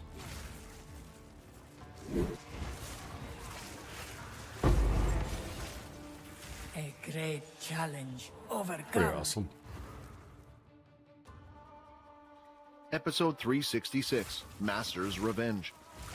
The attack itself seemed to have been far stronger than Leo had anticipated. While practicing the blood slash before, he had never performed it as a quick slash while enforcing his ki, and this was the result. The original plan was just to create a force that was equal to James's attack. He would run and follow close behind and have cut him personally down with his katana blade. I didn't want to kill him. There were questions to ask and answers I still needed, Leo thought as he walked over to the body. There was still hope that there might have been something on him that would be of use. On his way there, he noticed the white pebble flooring had a huge grove that had been created all along the floor. Not yet. He still didn't know his power and had a lot to learn. However, something else was happening. As he got closer to the blood and the torn body, the pain in his body was increasing exponentially. The fight had taken quite a bit of ki out of him, and he had performed a blood attack. Right now, he didn't have enough ki to suppress his hunger. The veins on his arms started to bulge out. He could see the purple flames in his body rapidly going into the center of his body. Now the body was only a few feet away, but he could feel his consciousness slipping. Is this what Quinn warned me about? If I don't consume blood, I'll turn into a monster. I just need to make it. Aaron had successfully brought Taz to the nearby medical center. There were travelers there who had healing abilities and doctors, so they were equipped more than enough. Due to there not being many cases of people getting hurt, she was able to see someone straight away. The staff immediately knew who it was when they saw Taz on her back and didn't ask for payment of any type, directly getting to work. After a few moments, a staff member had come out to inform Aaron that he would be okay. Although the wounds on his body looked terrible and he had lost quite a bit of blood, his life was actually in no immediate danger. A good overnight's rest would be enough. As I would expect from a pure agent, Aaron thought. The torture had gone on longer than a normal case would have gone for, especially for someone who wasn't trained against this type of thing. James wouldn't kill his biggest lead and continue to chip away until he got his answer. After hearing Taz was okay, she was happy to leave him be and started heading back to the dojo as fast as possible. I know Leo's strong, but the number 6 to number 20 are on a different level, and he had his king tier beast gear on. If I'm right, I don't remember seeing Leo wearing any protective gear. I hope Leo can hold on. I won't be much help, but maybe with the two of us we can take him on together. The red doors were up ahead, and she was too focused to even notice that there wasn't a single sound. As she walked in through the doors, finally she noticed that she couldn't hear anything, at least not the sound of fighting. Looking at the destruction and devastation, several pebbles were moved, and large cuts could be seen all over the different buildings. It looked like a fight between two strong beasts had taken place here, not two humans. Then, following one of the bigger cuts with her eyes across the floor, it eventually led her to the wall just by her side. There she could see Leo's back standing in front of James's body that had been split diagonally in half. He killed him! But how? I know Leo was strong due to the rumors surrounding him during the war, but I never knew he was this strong. She started to inspect the bloody body closely. By now, she had seen a few dead bodies, and the training video that Pure had made them watch had allowed her to become desensitized to such a sight. She could see that a cut had been made so clean that it was able to tear right through the armor. Still, I don't understand. I'm sure I checked his weapon, and it was only at the King tier? A King tier weapon and armor should mostly be even unless there is a huge amount of difference in strength. It can't be at the legendary level, can it? She then realized that James, the agent who was tasked with looking after her, was dead. She also realized that she had bigger things to worry about than whether or not Leo's weapon was legendary or King tier. "Are you okay?" she asked. At that moment, Leo turned around, and seeing his face, she took 2 steps back. "Don't be scared, it's me," Leo said, sensing the change in her heartbeat. "Your mouth," she pointed. Around Leo's mouth, there was the blood of his victim painted all over. As Leo went to wipe it away with his sleeve, he only managed to smudge it more. "Sorry, when one cannot see clearly, sometimes it gets a little messy." Hearing this, something just clicked inside her head. The thing around Leo's mouth had to be blood, and after leaving the base, she had thought about them many times with Quinn along with Peter's situation. "Leo, are you a vampire?" she asked. A little surprised himself that Aaron had said these words, but not entirely since she used to belong to Quinn's little group. "A lot has happened, young lady, in the time you were away. Care to lend a hand?" Leo said, pointing at James's body on the floor. The two of them got to work, with Aaron first closing the doors to the dojo. Shortly after, she went inside to grab some large bin bags. When she returned, she noticed that Leo, using his blade, was able to cut through James with ease, and had made his body almost unrecognizable, as it looked a little similar to minced meat. Although she was desensitized to such scenes due to the countless videos she had watched, the videos couldn't correctly emulate everything, such as the smell and the feeling. It was starting to hit her a little as she felt nauseous. After placing the body in a few bags, they went to an old-fashioned blacksmithing area inside the dojo's grounds. It was quite large, and the weapons that Leo had before were now placed here. The body parts were then thrown into the hot furnace until they burned to ashes. "What happens if people find out? Aren't you going to get in trouble for this?" Aaron asked, looking at the flames and smelling the body. "From who? I own this place. Unless I report myself or lock myself up, nothing will happen. You don't have to worry about a thing." The two of them left the furnace to allow it to carry on burning while heading back to the main dojo hall. It didn't look the same as before, and there were still traces of Taz's blood and a large hole in the side from when James was hit. Grabbing a few towels and such, Aaron started to clean up a little while also cleaning up the remaining blood on Leo's face. She had offered, and Leo had accepted. He could see wireframes using his ability, but he couldn't see specific details. "You're quite good at this," Leo said as he sat down on the floor. "My parents used to own a dojo like this a while ago. It brought back some memories for me," Aaron replied as she sat down opposite. While the two of them were cleaning up, Leo had explained to her what had happened. He gathered that she already knew Quinn's truth from what she had asked, so it was safe to tell her. Stupid kid. After that, Aaron had a few questions she wanted to ask. "Do you know what happened to Layla?" Aaron asked. "While I was still at the base, she was still there. I didn't even know she was a part of Pure. I don't believe anything will have happened to her in such a short amount of time."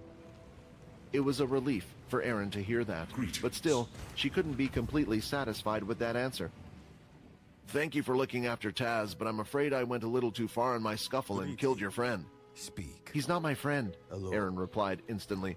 "But I do think we have a bigger problem. Pure members are to report back to the base every week. Every agent has a different device they use to report back. I don't know about James. Perhaps he was even meant to report back even more. They might send someone else here looking for me. About that, do you know anything about James's power or the skills he used? Leo asked. Power? I'm not quite sure what you mean. He never really displayed his full power in front of us. None of the higher number do. Although, what I do know is once you reach the ranks of 20 and above, they get sent off for some special type of training. Is he with Pure? Leo thought. Maybe that's why they were so interested in the dojo I built. I did so to bring attention, and it looked like it worked, but why not come himself then? Why go so far? Do you still hold a grudge against me for what happened on that day, Master?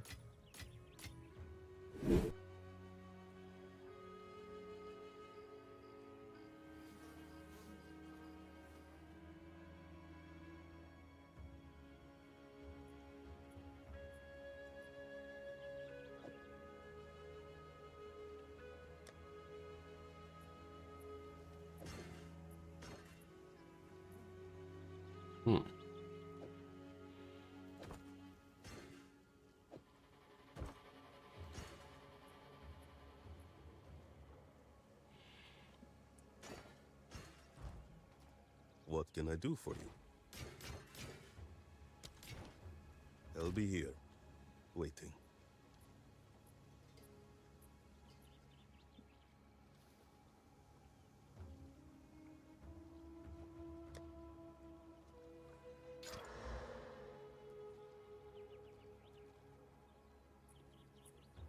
Ooh, look at that.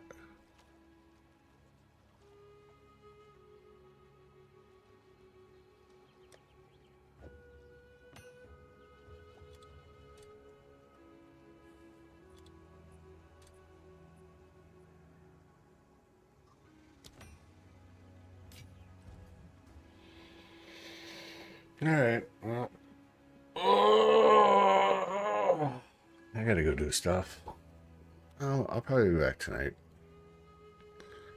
We'll see you guys tomorrow, tonight, whenever. Have a great day. Enjoy the sunshine.